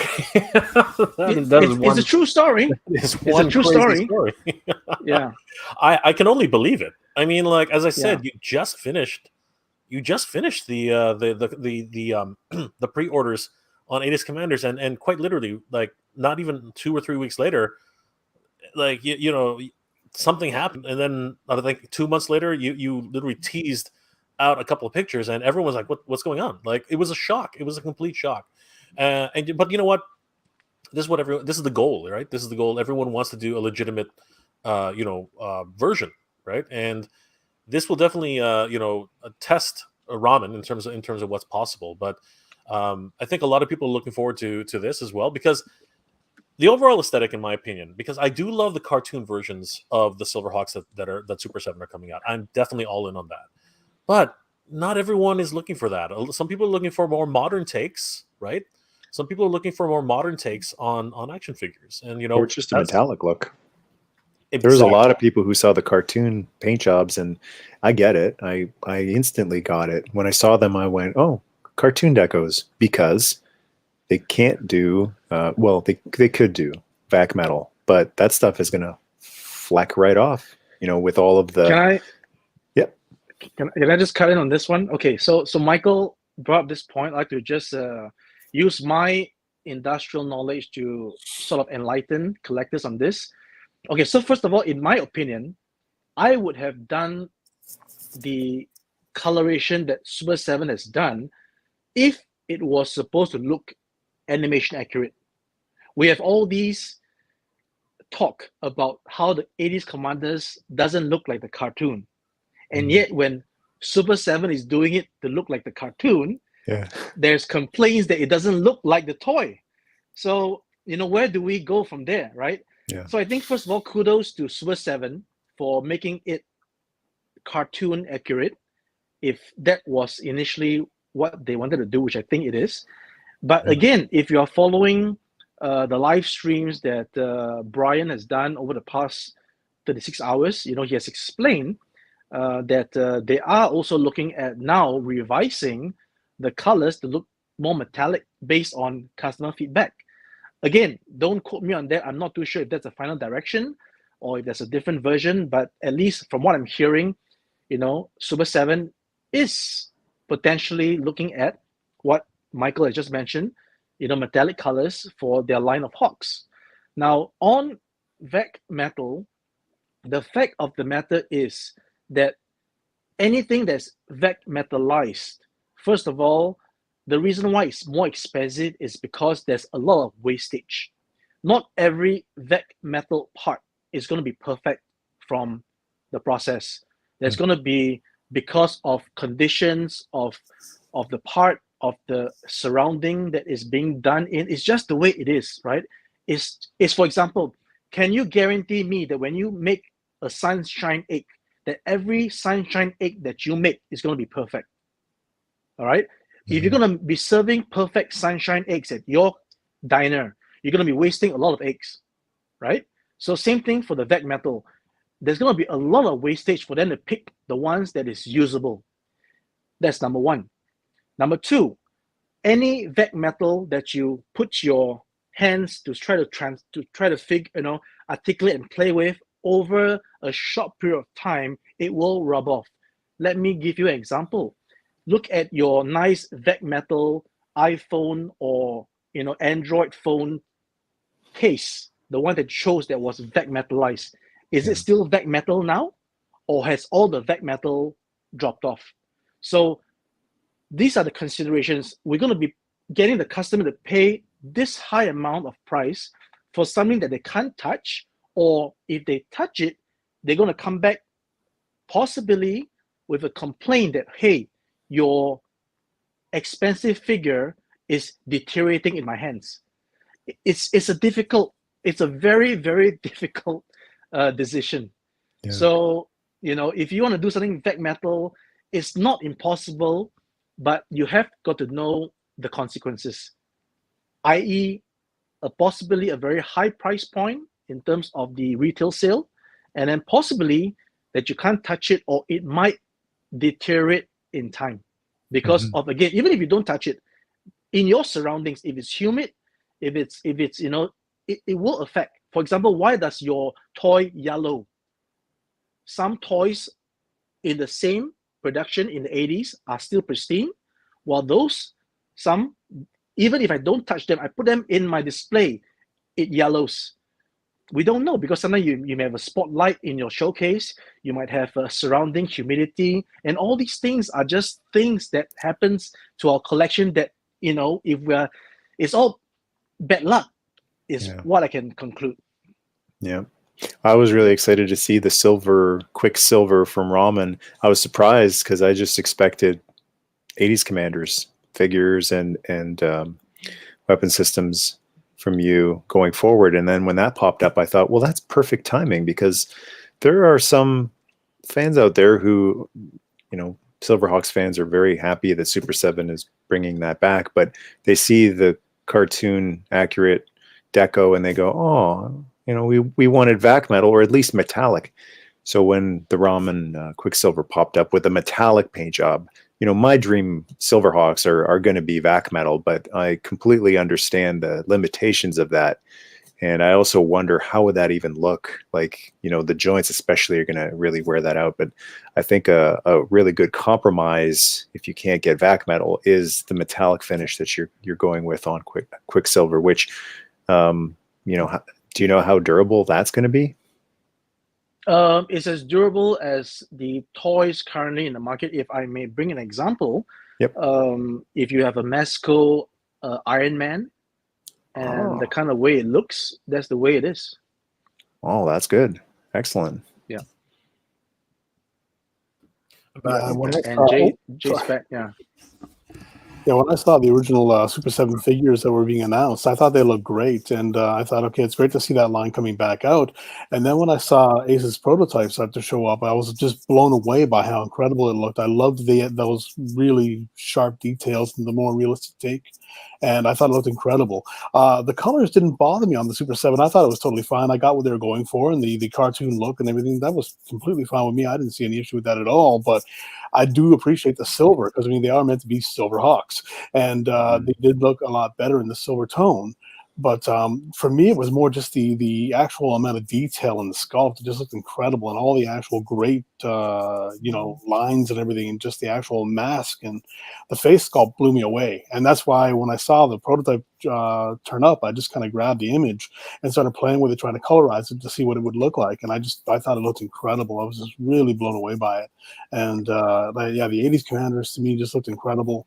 And the SilverHawks just blew me away. I just thought it was incredible. And I'm looking forward to seeing the Super 7 lineup, but I really do like that more modernized take on the characters personally. I think they look incredible. Thank you, Tom. For me, I also think that there's an opportunity for customization in a lot of ways. You see this done with a lot of Star Wars figures, where people are literally just weathering and putting battle damage on a lot of these figures. And but this weathered version, it's just perfect for that. You know what I mean? Depending on how far you want to take it, you can actually take chunks off of the top piece of the armor on the shoulder. You can have battle damage on the visors and things and the things of that nature. And what might actually be very interesting later down the road, Ace. And again, I'm not trying to influence you in any way, but maybe you could do secondary, replaceable head sails, for the newer faces, as well as some additional head sculpts for the new helmets. And the only reason I bring that up is because, as I said, some people might want to put those new versions, those more traditional versions with some of these more weathered looks, and that's actually something that might encourage people to buy the first versions again. Well, not again, but get the updated heads for these ones as well. Just something out there. I'm just putting out there. I'm not trying to say anything, but there you go. No, in fact, Jay, we have already indicated the intention that we will actually make the heads and the helmets in the original weathered colors a one-time customization order for those who want it. I believe we are working out the details on how to have customers actually indicate their intention, and as well as the distributors. So once we have that tied up, we'll be able to have those sets alongside the new release, and then ship them off to the customers who wants them, and then we'll close the case there. Yeah, I'm about to cry. Like, see, Michael's about to cry too. I think honestly, those heads, they look amazing. Seriously, they do, and I think I definitely wanted the opportunity to pick one of those up, and the new helmet styles as well. I think that these are great. Don't get me wrong, but there's just that tiny little bit extra. The breathing apparatus for Max, and the actual desert warfare type for Myokan, and for Statham, and for those are the ones they really do get that signature piece, and I think that a lot of people are looking to get that for these more modern takes, in my humble opinion. Yeah, so that's awesome. Yeah. So but you know what? How about we prod you just a little bit more? Because I'm kind of curious, and I tend to poke the bear on these things anyway. So I do love Brave Star, and I do love Mask, and so many people are in the chat right now, and I just want mostly because there are a lot of things on the chat. A lot of people are asking about, so just to see your take on this. A lot of people are asking about if you know these ones, because I know Michael and I are kind of into this on that level. But for instance, Saber Rider and the Star Sheriffs, I think that is just crazy. Do you know anything about Saber Rider and the Star Sheriffs? Bismarck. Yes, I do. I do.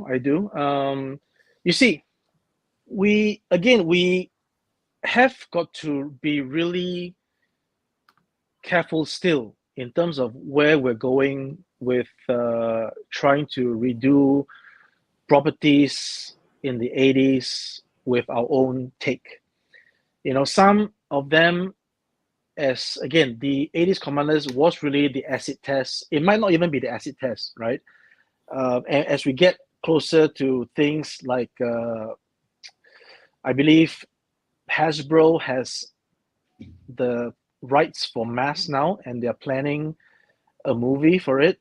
So this kind of stuff might be a little bit more challenging in terms of the way we're going to be handling it. We really do hope that we don't run into the kind of trouble that recently, as you might have known, Mattel shut down, and 2 YouTubers had their channels deleted. One of them, Instagram, was deleted because they were reviewing Jurassic World toys. That was a real shock for me. In fact, it was a kind of a wake-up call that potentially, if we are going down this road just like that, we could be gone, right? I know what you're saying. Tomorrow is not promised, right? I know what you're saying. The thing about the platforms, all platforms, right, all social media platforms, is that we're guests here.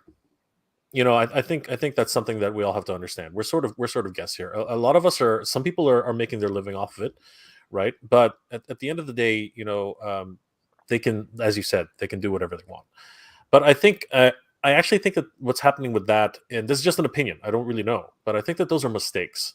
I think the bots, they've increased the sensitivity level on the bots. There's no other way I can put it. And I think the bots are arbitrarily doing certain things that they're not really supposed to do.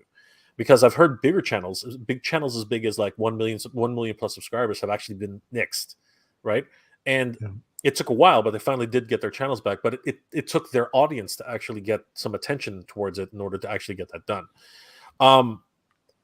But obviously, the nature of what you're doing, right, is to give fans what they're looking for, which has been tied up in red tape for the longest time. So I see what you're saying, and that's why we have to be, we are trying to be careful to say, Jason Yokan, John Statham, and all these types of things that have to be done.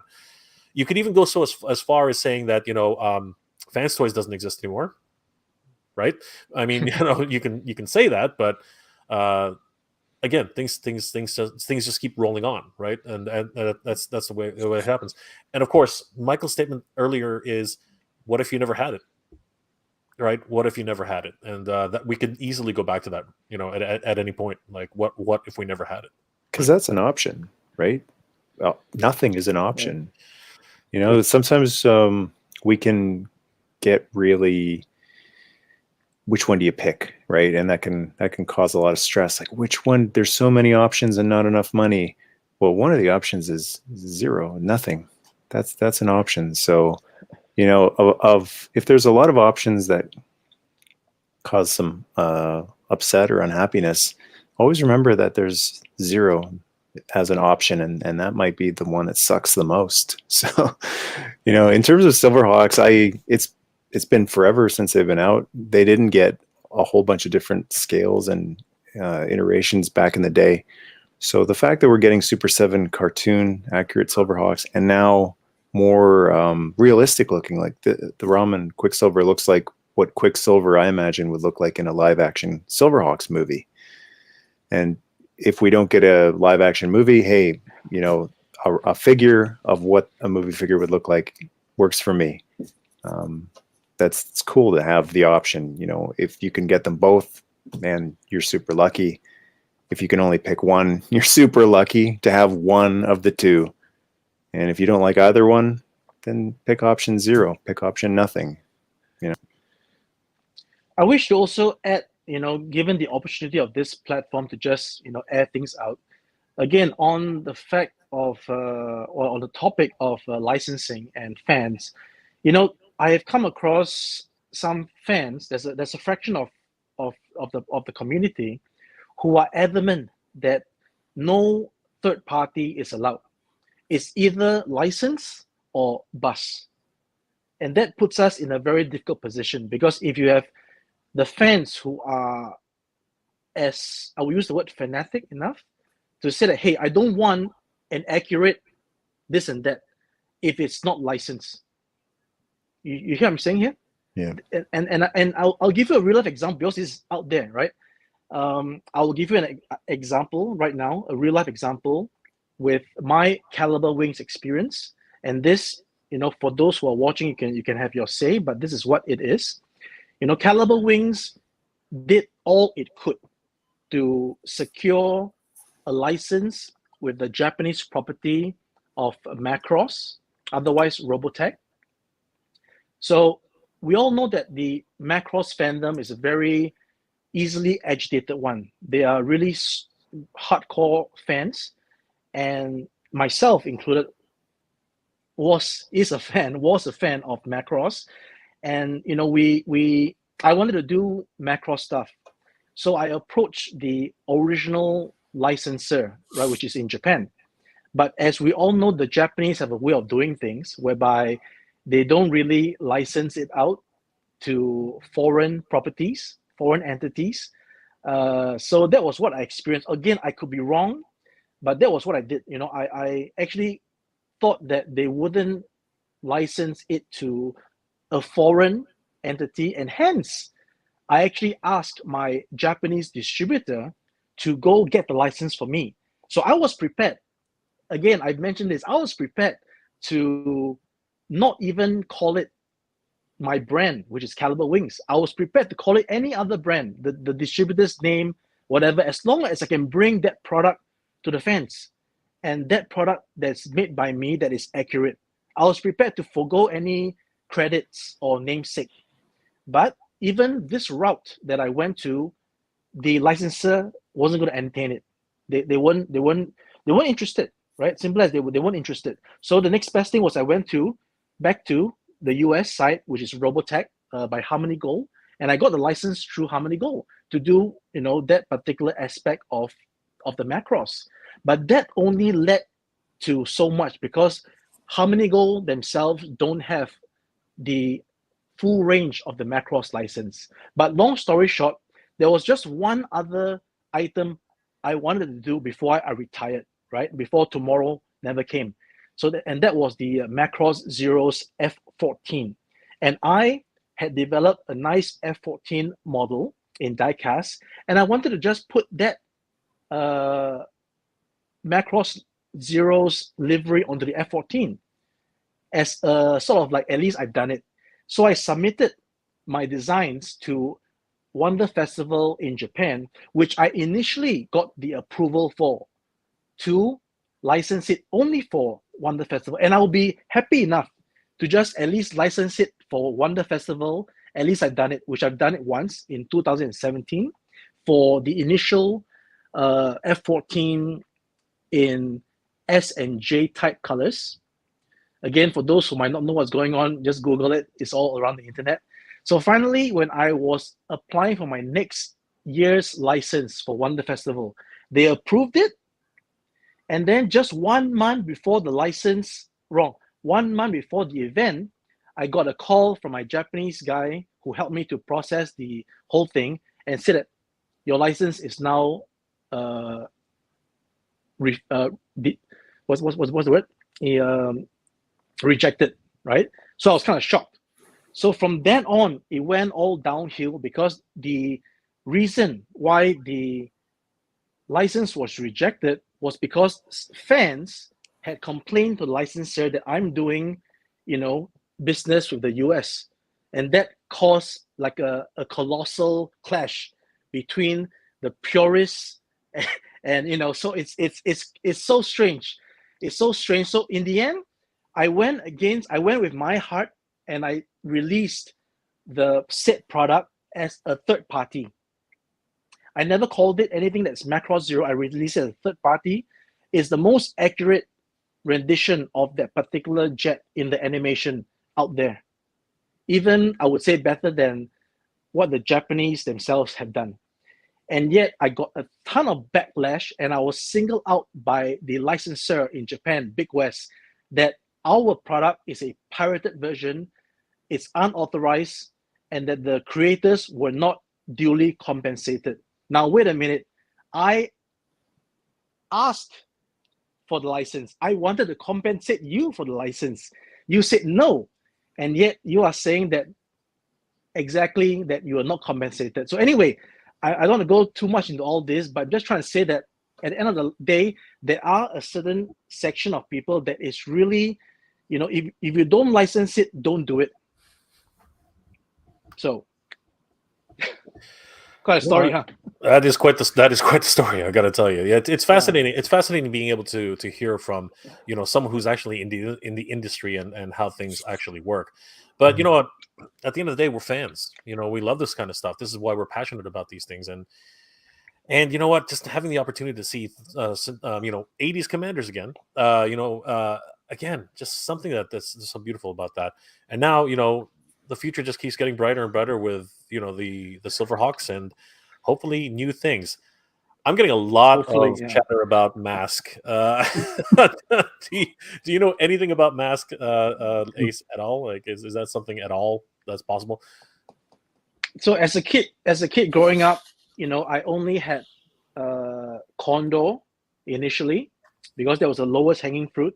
It was the cheapest item in the whole Mask line before Vampire came along, right? So it was Condor. So I got Condor, and then I asked my mom, just give me more budget to get Thunderhawk. And I got Thunderhawk. And finally, I asked for Switchblade. You got to get Switchblade. Switchblade is the nemesis, right? So that, I believe, and Piranha. So I got the lowest hanging fruit for both sides, Venom and Mask, right? Condor and Piranha. And then I upgraded to the leaders. And that was all I had. I never had those cool Raven, Rhino. Rhino, Boulder Hill. I never had all those things. So yeah, I did some research on what fans of this genre is looking for, and I could say that I've cherry picked two projects to start, and those two projects, number one would be the most iconic piece, and number two is the piece that was never done before. I think that's really what a lot of people are hoping for, that we get those bonus figures that are coming forward. But I don't think you're going to have a problem. Like I don't know, I can't speak for everybody. I don't think you'll have a problem with John Thunder or any of the other Centurions.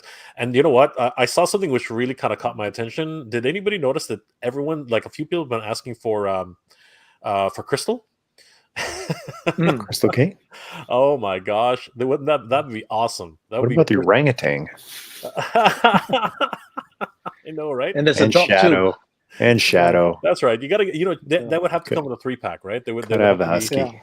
Yeah, that would definitely be. I would quite possible for that. Well, Shadow is probably more likely because he actually had the harness with the weapons on them. That's right. Shadow had a weapon system. He had the rocket launcher, right? Like, oh my gosh! But did John Thunder have an animal companion? I can't remember anymore. Like, I might be mixing it up with Spirit Iron Knight, probably. But yeah, I would definitely love to see a take on Crystal. Was Crystal ever made? I don't ever think she was. She was never. She was just a support character for the most part, right? Like, they only did 5 figures. It was Yeah, well, yeah, and then they barely made the main 3 guys. I know, that was crazy.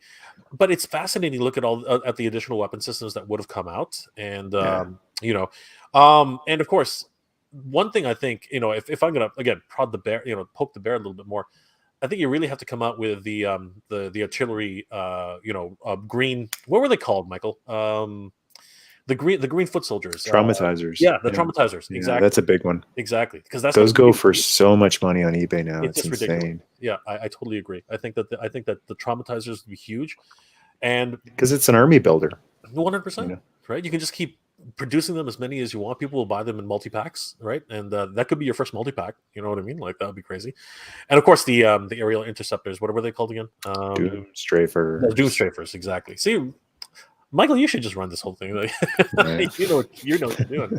But seriously, those two alone, right? Those two alone would be insane. Obviously, we're getting ahead of ourselves. I mean, like, we've got the Nemesis Enforcer, or whatever what's it called again? The antagonist, the cyborg antagonist. I don't know why I love Nemesis. I love the idea of Nemesis. So I always keep to try to jam that in there somehow. But yeah, I think definitely those the traumatizers alone would be just something that everyone wants, right? And even if you do it at a certain scale, like, people are just gonna keep wanting them because they're just so unique. But what's your take on spring-loaded weapon systems, Ace? Just, again, I keep poking the bear, but this is what I do. So what's your take on spring-loaded weapons? You see, although I really appreciate how Mattel has kept the playability of the Motu characters in their Origins line, I'm always thinking about that, and I think that for me, having components would actually reduce the ability to capture the outlook, right? So I place the outlook as a primary concern in all our development. Function to be second. So things like spring-loaded mechanism is going to be not something that I will incorporate unless I can do so in the most discreet manner. Meaning that, for example, for a spring-loaded thing to happen, first of all, you got to have the spring. And the spring comes in a certain size. And if the spring is too small, it doesn't have the propulsion ability, the power to propel what you're trying to propel. Mm-hmm. And then again, you need to have a release button. So that button, unless it's so, discreet, is going to stick out like a sore thumb. So these are the concerns that you have. Do you want to have an accurate looking character, or you want to have a character that is accurate looking but with things that doesn't look accurate? It's that was always my concern. To have something that is accurate and not having things stick out so that they perform the function. Yeah, I've never thought about that before. The spring buttons on the original Centurions aren't discrete at all, and it works for them because they're 80s toys. But with the style that you're doing, a more realistic, movie, live action movie type of look, the big button would take a lot away from it, especially if it's a giant button on the shoulder rocket or on the backpack. Yeah. Well, it doesn't have to be giant, but in most cases, for something to actually activate, it has to have enough sticking out for it to actually release, right? If it's too small, it doesn't have the. I mean, this is all physics, right? It's all mechanics. If it's too small, it probably wouldn't have what is to capture what is holding, that sort of thing. Yeah, it's a good I think point. another issue tends to be that a lot of the time those parts tend to wear out over time as well, and big they time. just won't stay in place. I mean, I can think of all the old Chogokin robots that came with the fisset with fire, and between losing the parts or then just the springs giving out, you could never get them to stay in place anymore. The plastic actually cracked or chipped off, and they wouldn't lock in place anymore, and that always became a nightmare as well. So, I mean, it's nice to have the gimmicks, but over time, and especially when you're just displaying them, a lot of guys, our age, are just collecting to display them. They're not looking to, play with them for the most part. So basically, have those gimmicks. It can drive the cost up, and then on top of that, if they wear out, if you are choosing to play with them, then you get stuck with some broken parts, and then they're just not worth having. It was actually kind of a relief to me when I saw that the ground commander rocket didn't fire, because my rockets won't stay in any of my Jake Rockwells. I have a couple of them because I wanted a couple of figures with the different weapon systems, and that rocket just will not stay in the thing. So when I saw it didn't fire, I was like, oh good, because it just keeps firing out and hitting something and dominoes, and that was kind of like, oh well, I won't miss that one. That thing is dangerous, man. It's gonna take an eye out. I swear to God. The spring that they used in Jake's bazooka. I remember one time I was just loading it up, and it literally hit me right in the forehead, and I was like, "What? You gotta wear a hockey mask with a plate." Yeah, I had a welt for the rest of the day. It was just so bad, right? Hey man, the 80s, man, it was the Wild West. It was crazy. Not to mention, right? If you have something that requires a mechanism, it has got to be made of ABS. There's no two ways about it. Anything that requires a mechanism, either a light, a battery, a spring, it has to be made with ABS, because only with ABS can the tolerance be controlled. If it's PVC, sometimes you have deformation, which is what some of our 80s commanders experience, our customers, whereby the holes don't align with the weapons, and we've replaced those because those were, slight micron millimeters of discrepancy that wasn't picked up by the naked eye, but when you actually fit the part, then you realize that it's off by a few millimeters. And because those are made with PVC, there is this chance of warping. So same thing for any mechanism. If you were to do it with PVC, it cannot be done, and hence has to be done with ABS. And when you do it ABS, then you have a feel issue. There is no, as we call it in Chinese, 手感, like the way you feel it in your hand between a metal and a plastic. There is that feel. Sometimes you want something to be a bit more heft, right? So with ABS, it's lighter. So these are all the little considerations that most collectors might not realize, but is the actual fact. I've never noticed that. Absolutely. Again, it's fascinating seeing having this opportunity to chat about these these new techniques and different ways of doing these. So what I want to do right now is, unfortunately, there's just so many some people in the chat. So this is what I'm going to do. I'm going to do a Russian roulette style. I'm basically just going to twirl it and then pick the first question that comes up. So guys, this is the only fair way to do it. I've been periodically flashing everybody's comments on the screen, but there's just way too much. So let's pick a few and answer a few of them here. So the first one is Hector Medina. Question for Ace: What line/brands have you been involved with in the past? Right. So when I came to Hong Kong back in 2005, I worked on iRobot, the one half-scale bus, the NS5 and NS4 with Popbox collectibles. And then after I was able to meet with Toynami, Mr. George Son, who provided the company which I was working for with the Robotech license to do the, back then it was very hit to have the Medicom 112 scale, right? So we're trying to do a 112 scale, which we did, figures of the characters in Robotech.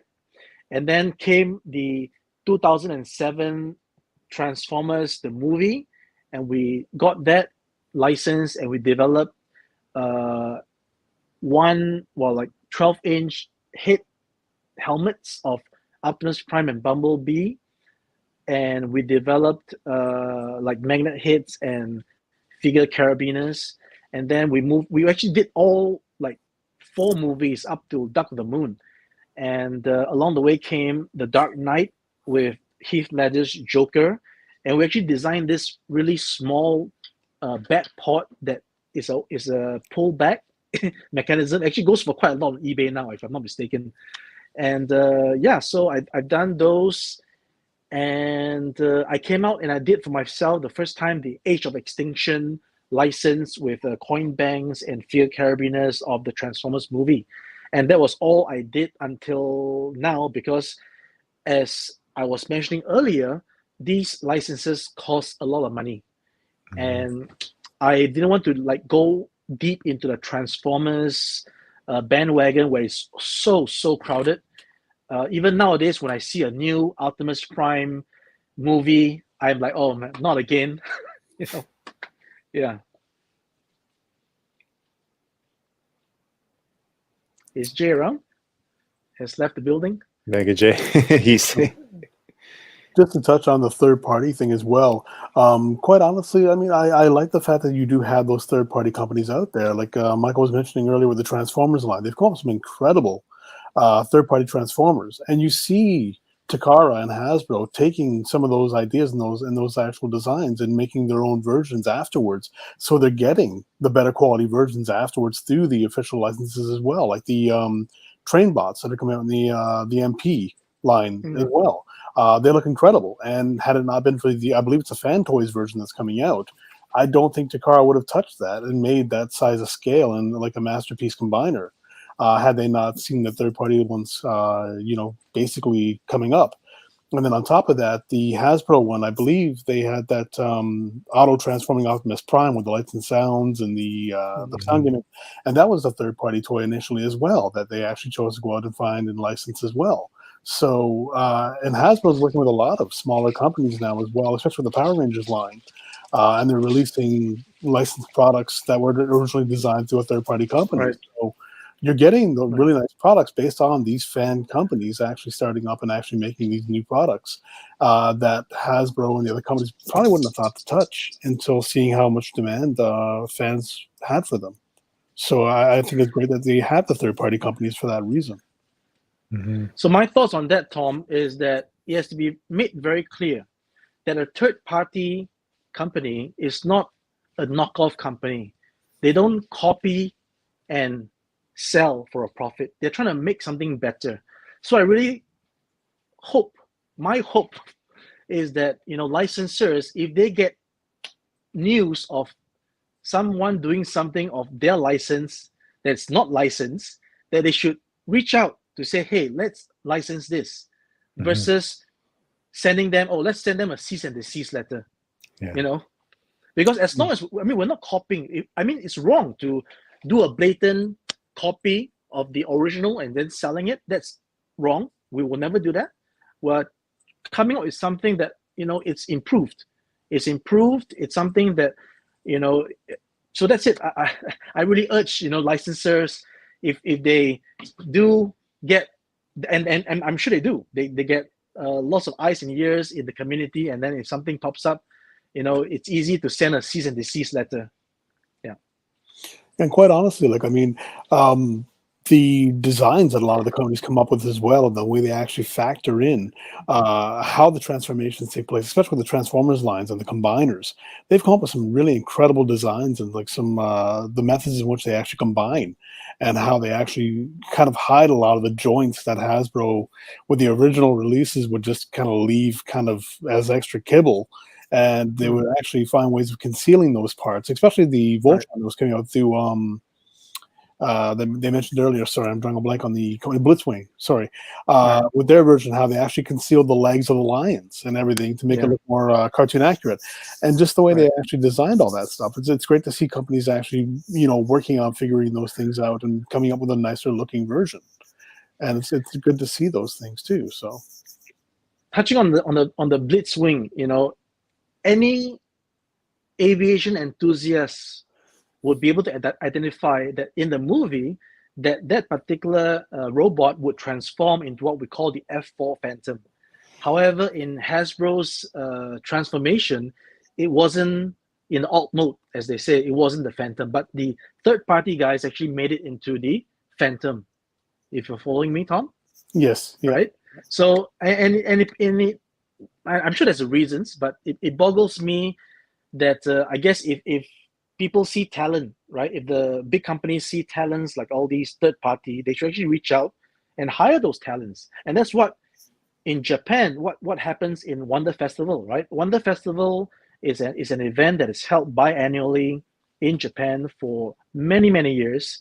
And what happened is that in these events, individual private sculptors go there to display their works, sculpting actual licensed properties, but given a one-day license to sell their stuff. Of course, you get the mediocre sculpts, but you get sometimes the fantastic sculpts. And that's when the likes of the big companies in Japan, they would reach out to these people and hire them to become their in-house creative sculptors. And that's the way I think it should work. Absolutely, yeah. I mean, I think you're absolutely right, and it's funny because I mean, you see companies and they actually have decently sculpted products, but then you see some of the other people that are actually just so into the product because they're such a huge fan that they want to see it done as accurately as possible. And those are normally the versions that you get through the third-party companies that actually look incredible, and it drives those companies to actually that have the licenses to make nicer versions. Like the MP line, I think wouldn't have existed had it not been for third-party companies making those masterpiece level versions of the robots that actually I think pushed Takara to make their own masterpiece level line. And again, it's nice seeing companies that actually are kind of like fan based, where they want to see as nice a product as possible. And I mean, when you're talking about like a large company where they're actually just focused on, I hate to say it, but they're focused on profit. That's the whole point, and the whole reason for being there. They're going to make things as cheaply and as efficiently as they can to make sure they can pump out as many copies of the product as possible. And you kind of lose some of the quality based on that. Even when they have a nice sculpt, they have a lack of paint apps, and you lose a lot of that detail that they've actually put time into sculpting. And then they finally do a nicer version where they've actually basically chosen to put those extra paint apps. And like when Takara partnered with Hasbro, and you got those Takara released versions where they've actually added the extra paint instead of it just being left blank, they look so much better. And it's just nice to see that, like again, with the smaller companies that actually started all that, they'll push them to make nicer looking versions, and just nice to see that carrying over into the larger companies now and then making some nicer versions as well. But yeah, I think absolutely they should be hiring guys like yourself and partnering with your company to make those better products, because I think it's just as a fan you want to see those things happening. And yeah, cost can be an issue for a lot of people, and a lot of the time it is. And I mean, I myself am a photographer, and because of COVID I'm not really doing a lot of work, so yeah, affordability is an issue. But at the same time, if the product looks incredible, it's like you really want to make sure you do what you can to get them. And the higher costs associated with it, I mean, it's to be expected because you're putting that better product out there. Absolutely, Tom. Hey, I've got a question about this is so cool. I can ask you all of the personal please. Curiosities I have about the new Quicksilver figure. It's really cool. Yeah. I feel very privileged to have this opportunity. But I'm looking at some of the pictures of your Quicksilver, and I'm just curious, how does Tallyhawk which looks fantastic, attached to his hand? Is it just going to be like a clip or? Currently, we are in the final phase of trying to attach a magnet onto the wrist, Awesome. and then he magnetize. Yeah, That's great. is If you can get it to work, yeah. yeah. Because That the would be last resort, beautiful. the last resort would be a transparent clip that clips to the arm and then to the feet of Tallyhawk. It's like much like those Gashapon figures, whereby if the legs are too thin, they can't stand. You have a little transparent part that goes behind. Right. So that's the last resort. But we're looking at the magnets at the moment. That would be I'm great. I'll have, loving seeing magnets and I'll toys. have details. Hopefully we pull it off. I'll have details to release that once the factory gets back from the holidays. Yeah.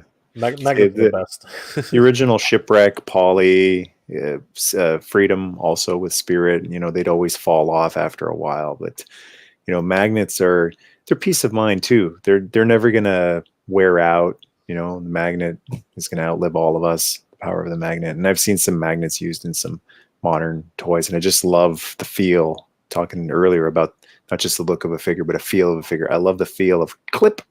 A magnet just grabbing hold and being secure. So if you're able to pull that off, that'll be really cool to just be able to. Fingers crossed. Yeah.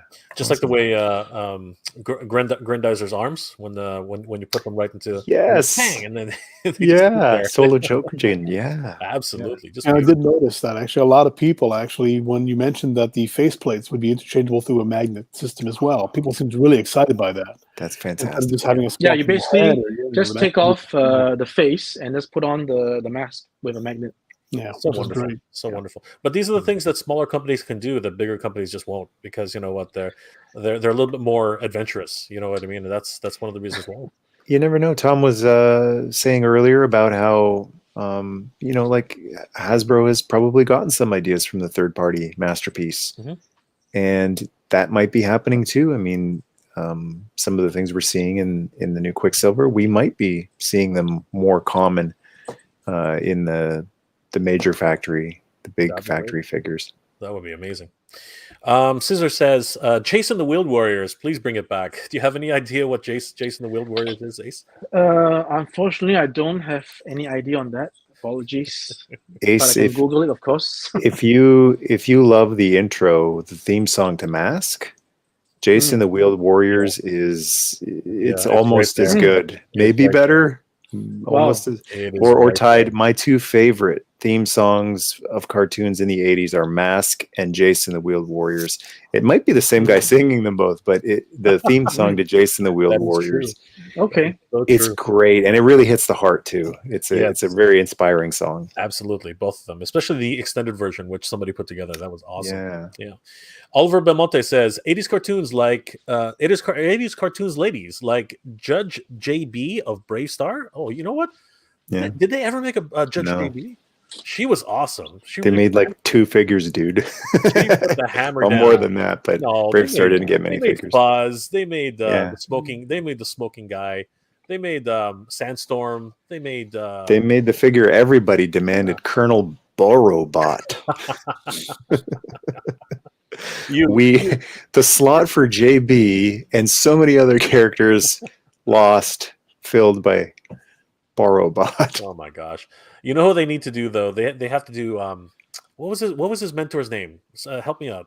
Shaman. Shaman, yeah, that'd be awesome. You need to make Shaman. That's who you need to make. Like seriously. But I would personally love to see in a Brave Star line by whoever the animals, transparent animals, which I don't know if they could even like clasp like a clamshell over top of Brave Star or something, but no one's him somehow. Missed opportunity to not do transparent, kind of glowing looking his 4 powers. That would be excellent. No, it's very possible. You do a sculpt. Strength of the bear. You can put the bear behind the figure, and it's like that. You're making dreams. Dreams come true here. That's amazing. Yeah. Chris Lacane of Centurions, of course. We just talked about that. Galadria of Visionaries. So there's another one. A lot of people in the chat are talking about Visionaries like crazy. Now I remember you and I once had a chat about Visionaries. Ace.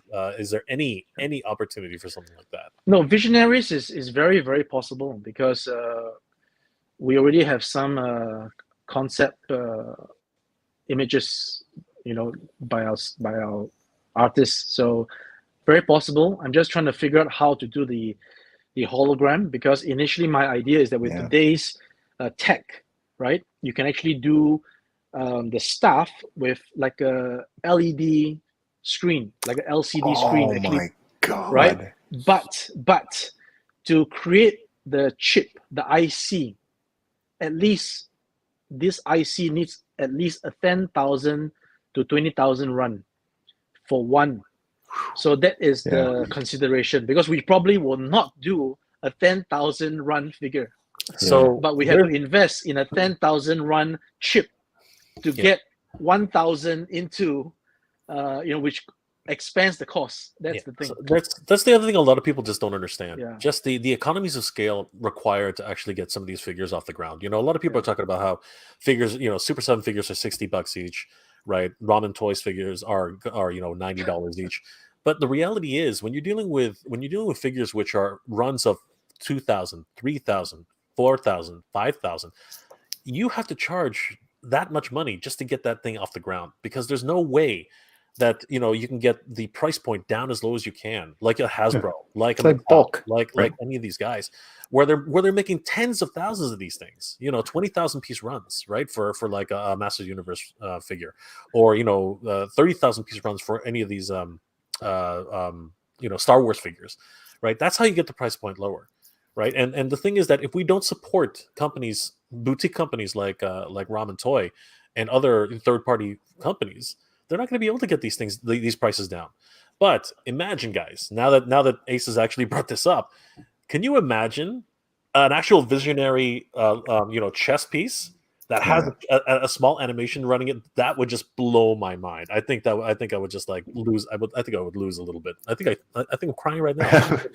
When it comes to visionaries, for me, it's always like it's got to be the 80s original 3D hologram. And when they did that San Diego Comic-Con one a few years ago, and it had the prism, so many people just went, "Oh, really? Like that's not going to cut it." And I've always thought like it has to, for me to really be satisfied, it has to be that. And I've never heard an idea until you just said with the actual like LED, that's such an awesome idea, because that makes me go, okay, I don't need the original expensive, hard to do 80s hologram.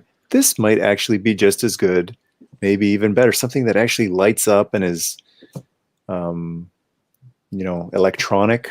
That'd be pretty amazing, and just an awesome idea to come up with. Yeah, so it depends on the R&D. If I get, I gotta get something going first and get a feel of the costs before I proceed.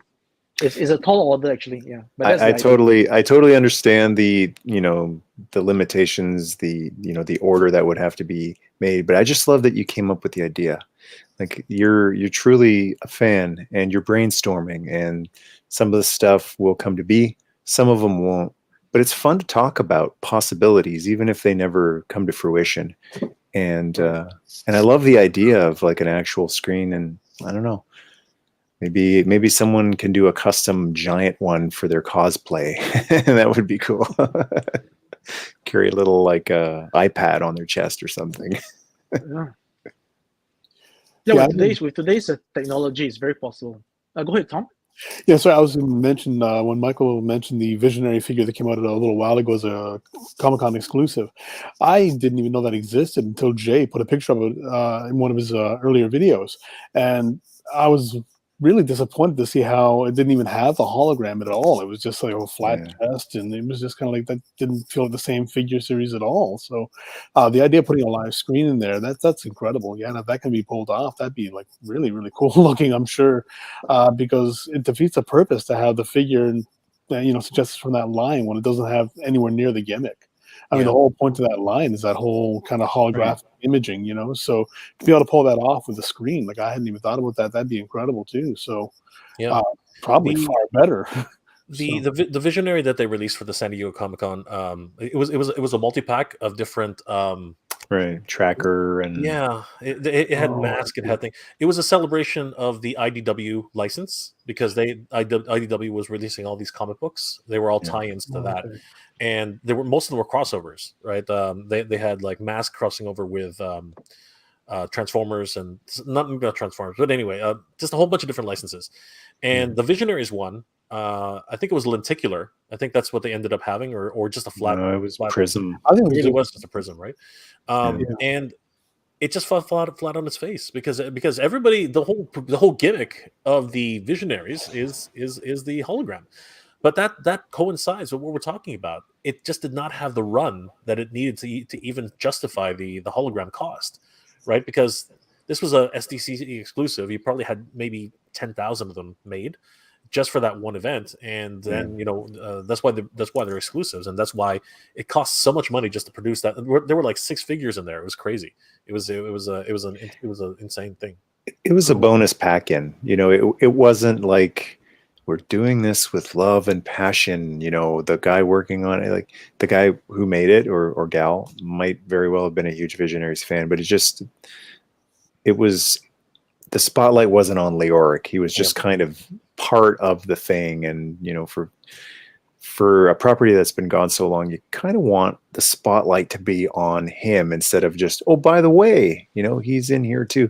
The staff was really short too, which I thought was disappointing because Visionaries have those big, long staffs. Yeah. When you have so few details to go off of from an original line, it just feels like you should honor the few details that are there. Like, with the 80s commanders, one of the big gimmicks of Centurions was plugging weapon systems on, and those are there. They are honored. Like anything that the originals had are carried over, plus so much more. SilverHawks, they had the wing gimmick, and although the new ones don't have like the spring-loaded gimmick, the look is there, and there's interchangeability, so you can go from non-winged to winged. He's got the bird. Thing I love about the Ramen one is you can swap out the wings, so the wings on Tallyhawk can be in or out. So the details on the original, especially with the Ramen one, it's silver, it's metallic looking, like the original one. So the original details are there, plus more. If I may, to interrupt, Michael, Absolutely. You mentioned about the wings, and there were some demands from fans, which I've already thought about. Right? They said that they're disappointed that the wings doesn't fold in, but this are like that. The wings are just like that. So if you want to fold it in, it becomes thick with the amount of sections being. Even if we can pull it off, right? Then where do you hide that thick section? It's like a Chinese fan, right? If you fold it up, it's that thick. If you fan it out, it's thin, right? So there are sadly physical limitations with objects. Mm-hmm. So yeah, one mode would suffer, kind of like 30-30. One mode suffers. His horse mode looks great. His biped. With Tallyhawk, if the wings actually functioned, then wings out would look great. Wings in would look bad, or vice versa. So this way, you get them both to look good, and the trade-off is pop them off. And I think the reason why I'm able to do it is because I have an understanding of skill models. When I was in my teens, I already had a liking to do skill models, affix. I was fixing my own stuff. I was really into scale, and I always like to do things in scale as best as possible. Of course, if something that is scaled down becomes like a piece of a hairline, then of course we got to neglect that, right? But as much as possible, I'm incorporating my childhood love and understanding of scale models into action figure collecting, right? Trying to gel it together, because as we know, action figures like He-Man, they are not in scale. They are not detailed like a scale model. But once you mash it together, you get that unison, that the union. Cool. Yeah, then with the original figures where you have the soft goods wings, I was never really a fan of that, and I didn't like the fact that they just clipped off the wrist. It looked really awkward, and I prefer the way they've been designed now with your figures, and the way they're doing with the Super 7 as well, where they've got the hard goods wings, just because I think it looks a lot better personally. I know some people really like seeing the soft goods capes and all that. I guess I'm the opposite, because I like taking photographs of my figures, so I like having those hard capes just because of the fact that they actually stay in place and you're not worried about the fabric getting in the way or looking bad. In certain figures they pull it off very well, and in certain figures not so much. And I remember the old SilverHawks figures, there was a lot of problems with them, paint chipping off, the vac metal flaking off, the paint where they had to layer it so thick on the faces and the forearms that were actually exposed for the human parts would rub off, and you'd see the Silver underlying nose. underneath silver nose. And and that's the reason. Sorry, Tom, because you can't really paint over chrome. Yeah, and it just looked awkward. Like, I mean, I was looking at some photographs of the older figures, and I remembered what they were like when I had them as a kid. And just, as much as I liked them, and they were great back then, but just looking at them now, they look fairly terrible to me, because they've come so far, and like things look so much better now that it's just so much harder to go back and look at those same figures and think, oh wow, these looked amazing. It's like you appreciate them for what they were, but it's just not the same thing as what you have now. So I much prefer what's going on now. I love the vintage Hawks, but they have to be mint or very close to mint. And a lot of mine I got on eBay a long time ago, and I got them either they were barely used, or I got them on crushed card, damaged card. So it wasn't a big deal for me to just tear it open. And when people say your SilverHawks, they look so mint condition, where'd you get them? Like I got them on crushed cards 10 years ago when it wasn't a big deal. That's the thing with SilverHawks. They go from one of the prettiest vintage toys ever made to not that good looking with just a little bit of wear and tear. It's not like a Joe or any other, He-Man figure. A little bit of paint wear doesn't bother me with a lot of toys, but with SilverHawks, as soon as some of that gorgeous mirror chrome is scuffed off, the wings too, the paint wears off the wings, if you constantly open and close them. That really sucks, that you just, from using the gimmick, you're and being careful with it just gets all worn out. It looks ugly. It looks completely ugly. I want to share that as a kid, I never had a single SilverHawk figure. Join the club. As a kid, not a single one.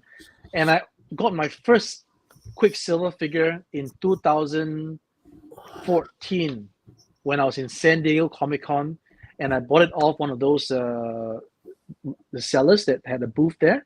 I believe I paid $80 for a mint on card, but it's off the blister, and I actually didn't have a chance to actually take it out to play, so to speak. I got it back, and it's been kept in my closet ever since in Hong Kong. So yeah. Wow, that's crazy. So I just wanted to say this because I just wanted to mention this because he's been on the screen for a while. But Bob Tiller said it would be cool to see a best of 80s cartoon figure line, do a mix wave, Brave Star, Bionic 6, Cops, etc. every wave.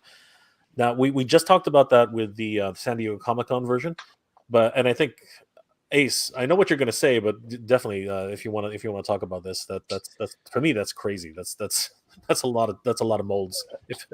So I think, again, we have a conundrum situation whereby if we were to make only one character from a certain line, collectors said, are you going to be making everything? Because if you're not going to be making everything, I wouldn't want to buy it, right? We have questions about, are you making the rest of these figures?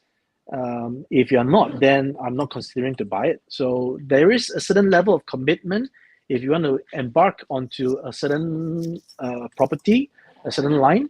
So again, it's all like up in the blue sky. Anything's possible.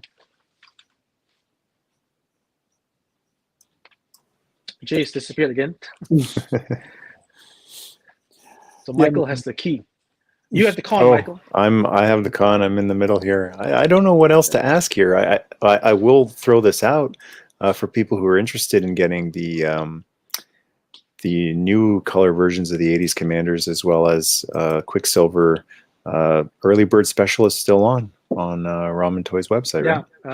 Yeah. Ending in I think Sunday is the last day. Yeah. So huge savings if you order directly off of Ramen Toy, and there's also Quicksilver. Ramen's Quicksilver is available on Big Bad Toy Store as well. If you want to pick them up there for a little bit more, the early bird price on Ramen's website is is quite a bit cheaper. But if that's not an option, then Big Bad Toy Store also has Quicksilver there. There is a couple of requests in the chat if there's any chance at all that the deadline could be extended. The 15th is usually when people get paid their paychecks, so that might be a consideration. I'm playing devil's advocate here. A lot of people get paid on the 15th. Maybe after the first deadline runs out, maybe if Ace is nice enough, maybe he'll give people one last chance. A few days later, maybe if enough people. That's a good point. Yeah. If enough people messaged Ace and ask very nicely, maybe we convince Ace and the crew over at Ramen Toy to extend it a few more days because everybody gets paid on the 15th. I think that might be an option, right? I think I think that might be something very reasonable. That's good. Good intel. Yep. Do you have any shipping estimates to US, Canada, UK for folks who are curious how much roughly it would be? Nothing exact. Well, see, ballpark is that if we can fit something within the dimensions under 2 kilograms, it can go as an e-packet, which would probably not exceed $20 US. Okay. Now, the conundrum that we have is that with this worldwide pandemic situation, which is still ongoing, I must stress again, we don't have a handle on when post office shipments can arrive to you. It's still an enigma to us as to why certain packages that are sent later gets delivered first, whereas packages that were sent earlier are still not yet delivered, which I can only surmise is like that. When you deliver something early, and if that thing is stuck at the back of the warehouse, it only is like the first in, last out sort of a principle, right? So something that goes in late might be the first one that goes out. So that is the thing that we are having to deal with the customers who have not yet received their packages, which we are really, really empathetic about, but unfortunately we can't do anything about. The other way which we would feel ourselves the pinch is to deliver it via DHL or FedEx, which, Michael, we have sent your test shots via DHL, and even that took a longer time than, I think, when Jay got it, his samples, Mike from Titanium Hanger. So one of you guys actually got the DHL package earlier than the one that was sent earlier. It's very strange, and it cost a lot, right? Your package itself, Michael, I think it was like $50 US. Oh my! Just to send. Yeah. So. Yikes. So we are. I mean, it's really tough. That is why we're reaching out to as many distributors as possible to have them in the countries whereby they can dispatch the product at like a flat BBTS $5 US, right? But unfortunately, retailers have also a concern selling third-party stuff, which is why 80s Commanders is not available on BBTS. So it's a difficult thing. Yeah. So that answers Stuart Flynn's question. Stuart Flynn's question was distribution. How are you handling this, and will we see other fan channels, online stores having opportunities to sell your items? So you're trying to get in touch with other fan channels, other online distributors in the US. You see, the thing with us is the same I've experienced when I started Caliber Wings. When we first started out, we had that one product, and distributors weren't interested to carry our one product because they have no idea what is the future. Is it only one product? And why would I waste my time to bring in one product if you're only doing one product? So same thing for us. We are still really relatively new, and I believe that there is so much opportunity for cooperation with like-minded retailers and distributors who are in it with a certain amount of passion for the property, as well as, of course, the passion for making a business profitable. And hopefully we can find a nice sweet spot whereby they would be able to, carry our stuff, and that helps in the end the collectors who can actually pay less for things that doesn't actually contribute to the product's price, which is shipping and tax. So it's going to be a long battle. 100%. It's going to be a long battle, and hopefully we win some more than we lose. But you know what? It's quite a journey for you guys, and you know what? We as fans, I think at least we can only speak for each other, or ourselves. But seriously, I'm grateful that we even had a chance to see the '80s Commanders again, and just fascinating, so fascinating. Riot Press Production says we need a solid gem line. Reaction. Check out reaction. Do you have any idea what Gem and the Holograms is? There's the hard shake. It was the same company that made Transformers and G.I. Joe cartoons. They did Sunbow, yeah. Sunbow. They did a show called Gem and the Holograms. It was about a girl and her band, and it was a show for girls about a girl rock band. But it looked and sounded just like G.I. Joe or Transformers because it was the same team doing it. Exactly. And same it was feel. It was part of that wonderful. I guess it was Sunday. What was the series of cartoons called? The Super Sunday. Super Sunday, right? That's right. Or Saturday. Maybe it was Saturday. It was both. Was it both? It was played on different days in different areas. So it was Super Saturday in some areas and Super Sunday in some areas. And it was Gem, Inhumanoids, Bigfoot, and what was the last one? I think there was one more. Robotics. Was it Robotics? It might have been. Maybe. And the only two to survive out of that to continue on to their own syndicate, it was a syndicated series where Gem and Inhumanoids. They were the only ones to actually made it. Bigfoot never had. Inhumanoids had like 12 or 13 episodes. Was that it? I guess Gem went for a while though. Yeah, I think she had 2 seasons. And I think you're right. I think Gem might have been the only one that made it out of that Super Sunday, Super Saturday idea. Yeah. All right, so we're going to take 2 more questions, and then we will. I think we'll call it a night, everybody. But so soon, we can keep going. I know it's Saturday night, and I think we've covered quite a bit tonight. But we will have a final close off if anybody wants to bring anything up before we log off. But I just wanted to try a couple more here for people who are asking. Rodimus Prime says the Masks toy line never made Gloria Baker and her shark. Is that true? That is a piece of trivia. That's interesting. It would be cool if someone did. If you recall, if you wind back maybe 35 minutes, what I said. Yes, exactly. No, exactly. Mm-hmm. You did mention that. Yeah. Okay. Who knows what the future holds? Yeah, exactly. Something. Louis D. Juaniz, Wadinez. I'm sorry if I'm probably screwing that up.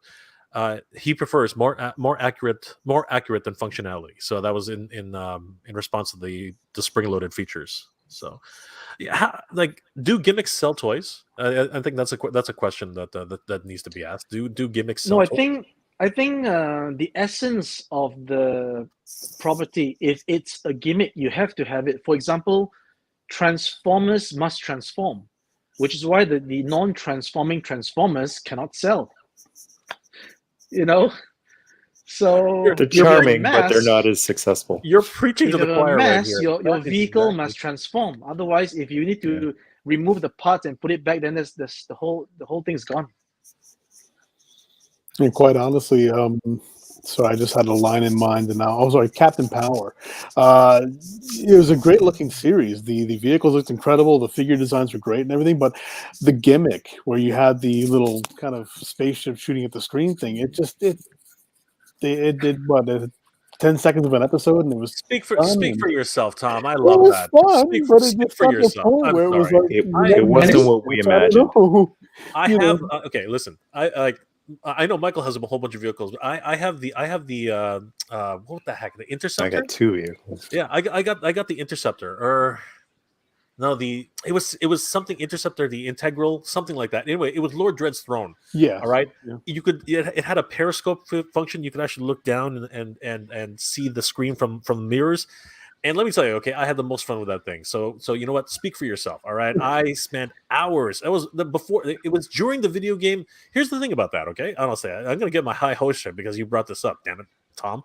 I have a whole episode on my channel dedicated to Captain Power and the Soldiers of the Future.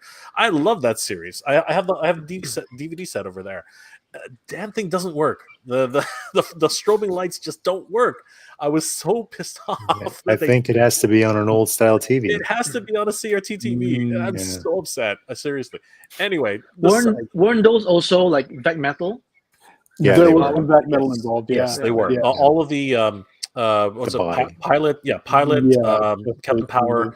Sauron, funnily, was not. The actual enemies were not. Like, that's really weird. Lord Drudge, I think it was just his chest. Anyway, you're talking to a whole bunch of geek here, but seriously, that even during the time of video games, that was a lot of fun. Like, seriously, like I challenge anybody to actually pick up a Captain Power, find a CRT, and not have some fun with that. That was hilarious.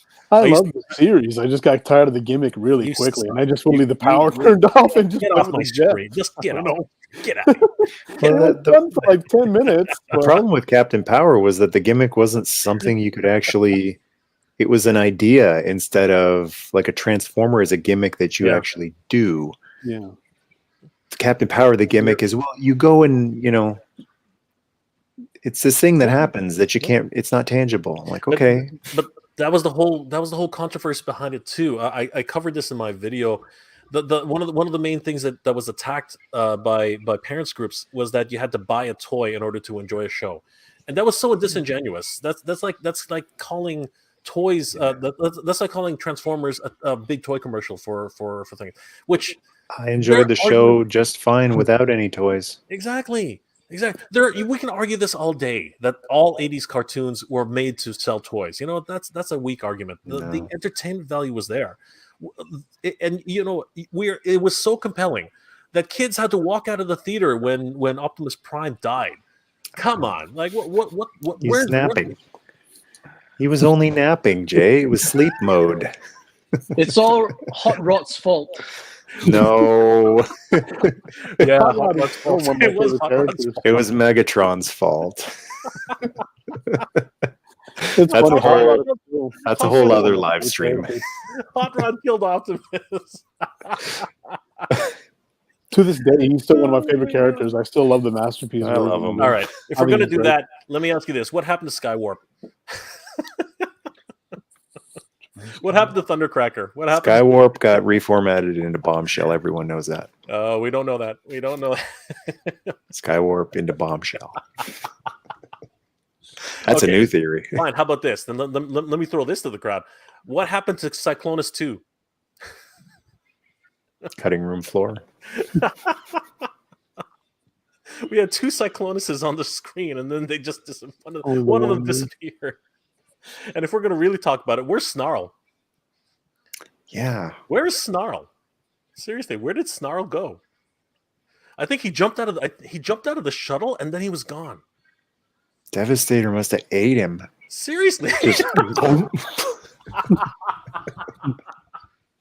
Devastator ate him. Only thing that makes any sense. I thought he would have eaten Swoop first. He's got like wings that you can He took over for Blaster. He was controlling the console and operating Autobot City. The Decepticons swarmed him and took chunks out.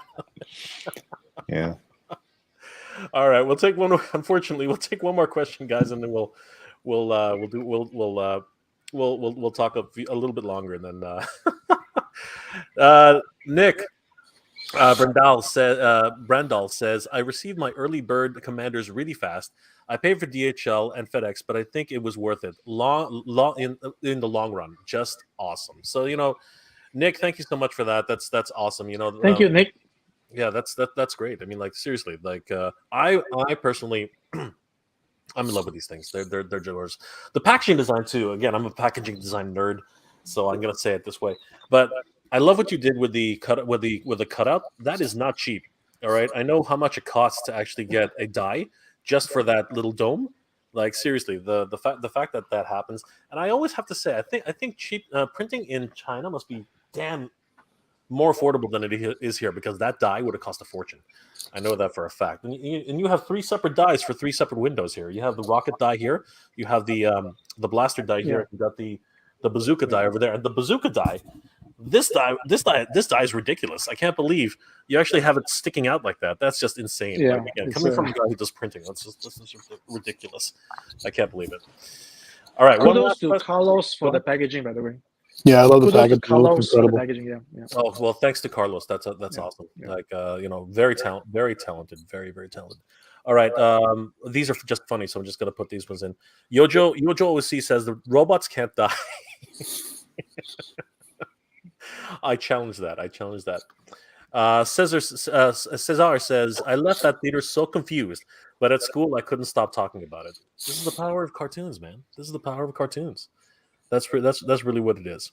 And I think we'll take this as the last one. Soundwaves 278 says, an extension of the 80s Commanders is definitely a good idea. So there you are, Ace. Hopefully you'll be nice enough to everybody and extend that wonderful deadline. Hopefully, He's been so nice already, though. We should be thanking him for how nice he's been making these amazing figures. And Thank you. Ace, Thank man, tip of the hat to you, Ace. Fantastic work. Thank you for putting your passion into it.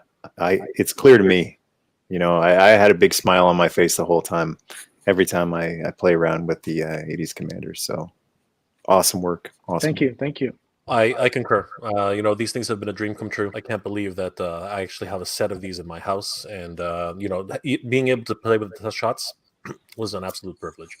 And I really am looking forward to the SilverHawks as well as another wonderful rendition of these with newer heads, wonderful colors, and I hope that you'll be able to continue with the rest of the SilverHawks line.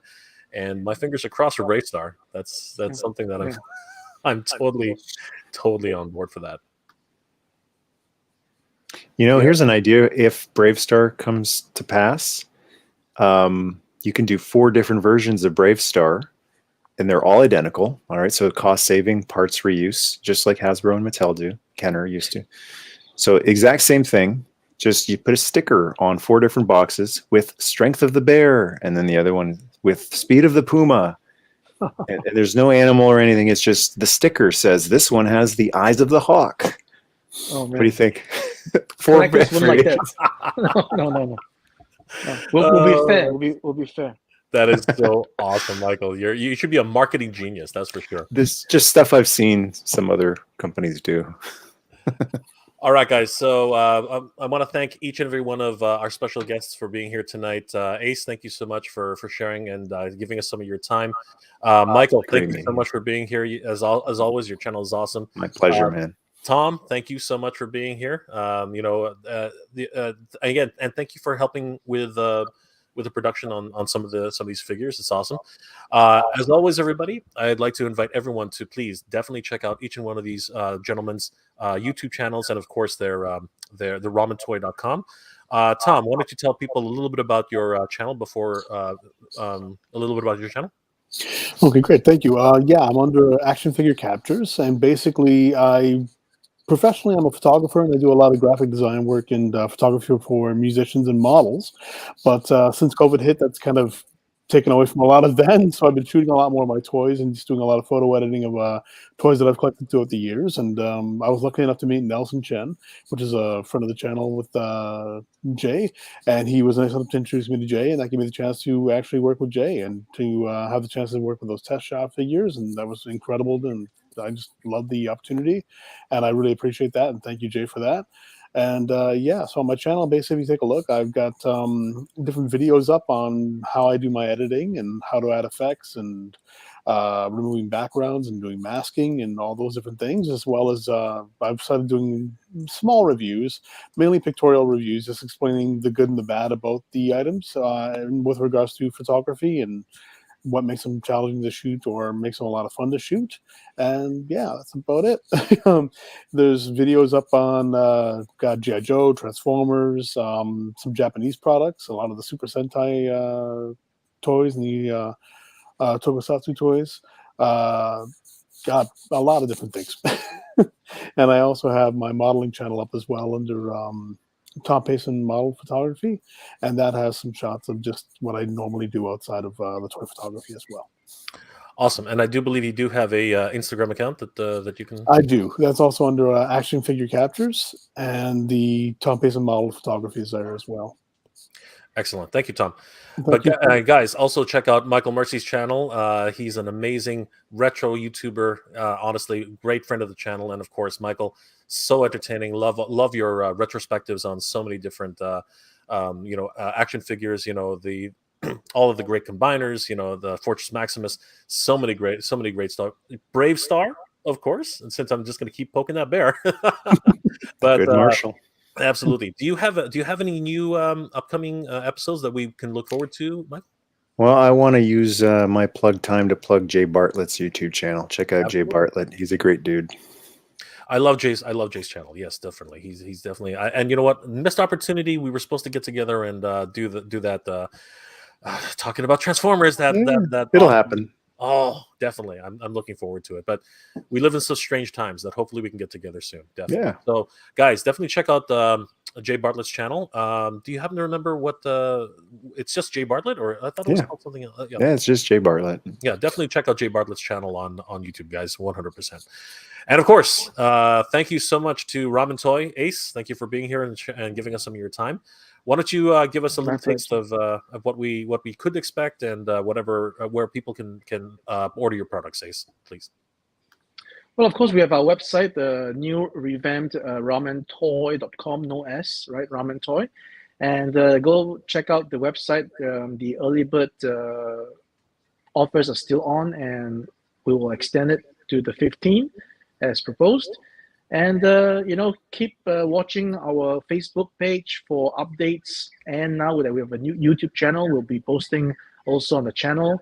And very excited to be working on the new projects that's coming up for this year, which I've already teased on the Facebook. And I've already explained in greater detail what they are in this stream. And there are still more projects lined up in store. Hopefully, it will be what you guys... the taste of Ramen Toy for you guys. Yeah. Awesome. Thank you guys so much for being here. Again, I want to thank each of my very special guests for being here tonight, taking the time out. It is a Saturday evening, and time is precious.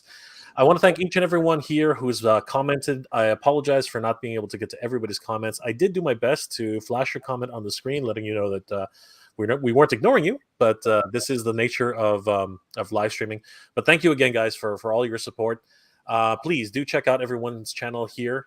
They do great work, and it takes a lot of time to do these things. Guys, you seriously don't know how long it takes to edit one of these videos. It really does take some time. And of course, please like, comment, and subscribe to each and every one of these wonderful gentlemen's channels. If you have any questions, definitely send us a line. We're here to help. And guys, I hope you guys are having a great weekend. I hope you're all doing well and staying safe. Guys, one last time, if anybody wants to say goodbye tonight, Tom, do you want to have a quick shout out? I just want to thank all you guys for everything. This was great. It was a lot of fun. Thank you, Jay. Thank you, Ace. And thank you, Michael. It was a lot of fun and great to meet you guys and to talk to you again, Jay. And yeah, that's basically it. I really appreciate being able to take part in the project. That was a lot of fun, and it was a great experience. And I really appreciate being introduced to him through Jay and through Nelson. That was incredible to actually work with those figures, the test shot figures, to get all that started. Thank you again. Absolutely. Michael. It was great meeting all of you, Tom and Ace. Great meeting you tonight. Jay, great meeting you a while ago. It's quite a while ago, but awesome chatting with you both. Ace, the figures are great, and it's so much nicer knowing that they come from a great dude too. It was a really real pleasure chatting with you tonight, and not just talking about toys, but some other more philosophical stuff. And I dig what you're doing. I dig your mindset, and I'm looking forward to things that you're going to be working on in the future. Excellent. And Ace, last words? Well, thank you, first of all, Jay, for setting up this live stream. Really appreciate it. And it was great to be able to match faces to the people I've been talking with, Tom and Michael. Awesome stuff. Thank you so much again for appreciating the work that Ramen Toy is doing. And we'll be, like I said, we're always going to be doing Kaizen. That's what I learned. That's what I put myself against every day, doing better and better tomorrow. So yeah, thank you so much, Jay. Absolutely. I do have one more super chat to acknowledge. Thank you, Japan Geek, for the 200 yen super chat. We really do appreciate it. Arigatou gozaimashita. We really do appreciate that. Thank you so much. Greetings from Japan. Good job to all of you. Thank you so much. We really do appreciate it. Hontoni arigatou gozaimashita. Right. So thank you so much for that. And we do hope that you'll come back again and join us soon. Guys, once again, I'd like to thank each and every one of you for being here, liking, commenting, and subscribing to everybody's channel. I hope everybody here is doing well, staying safe. And as always, everybody, thank you very much for watching. Geek Proud.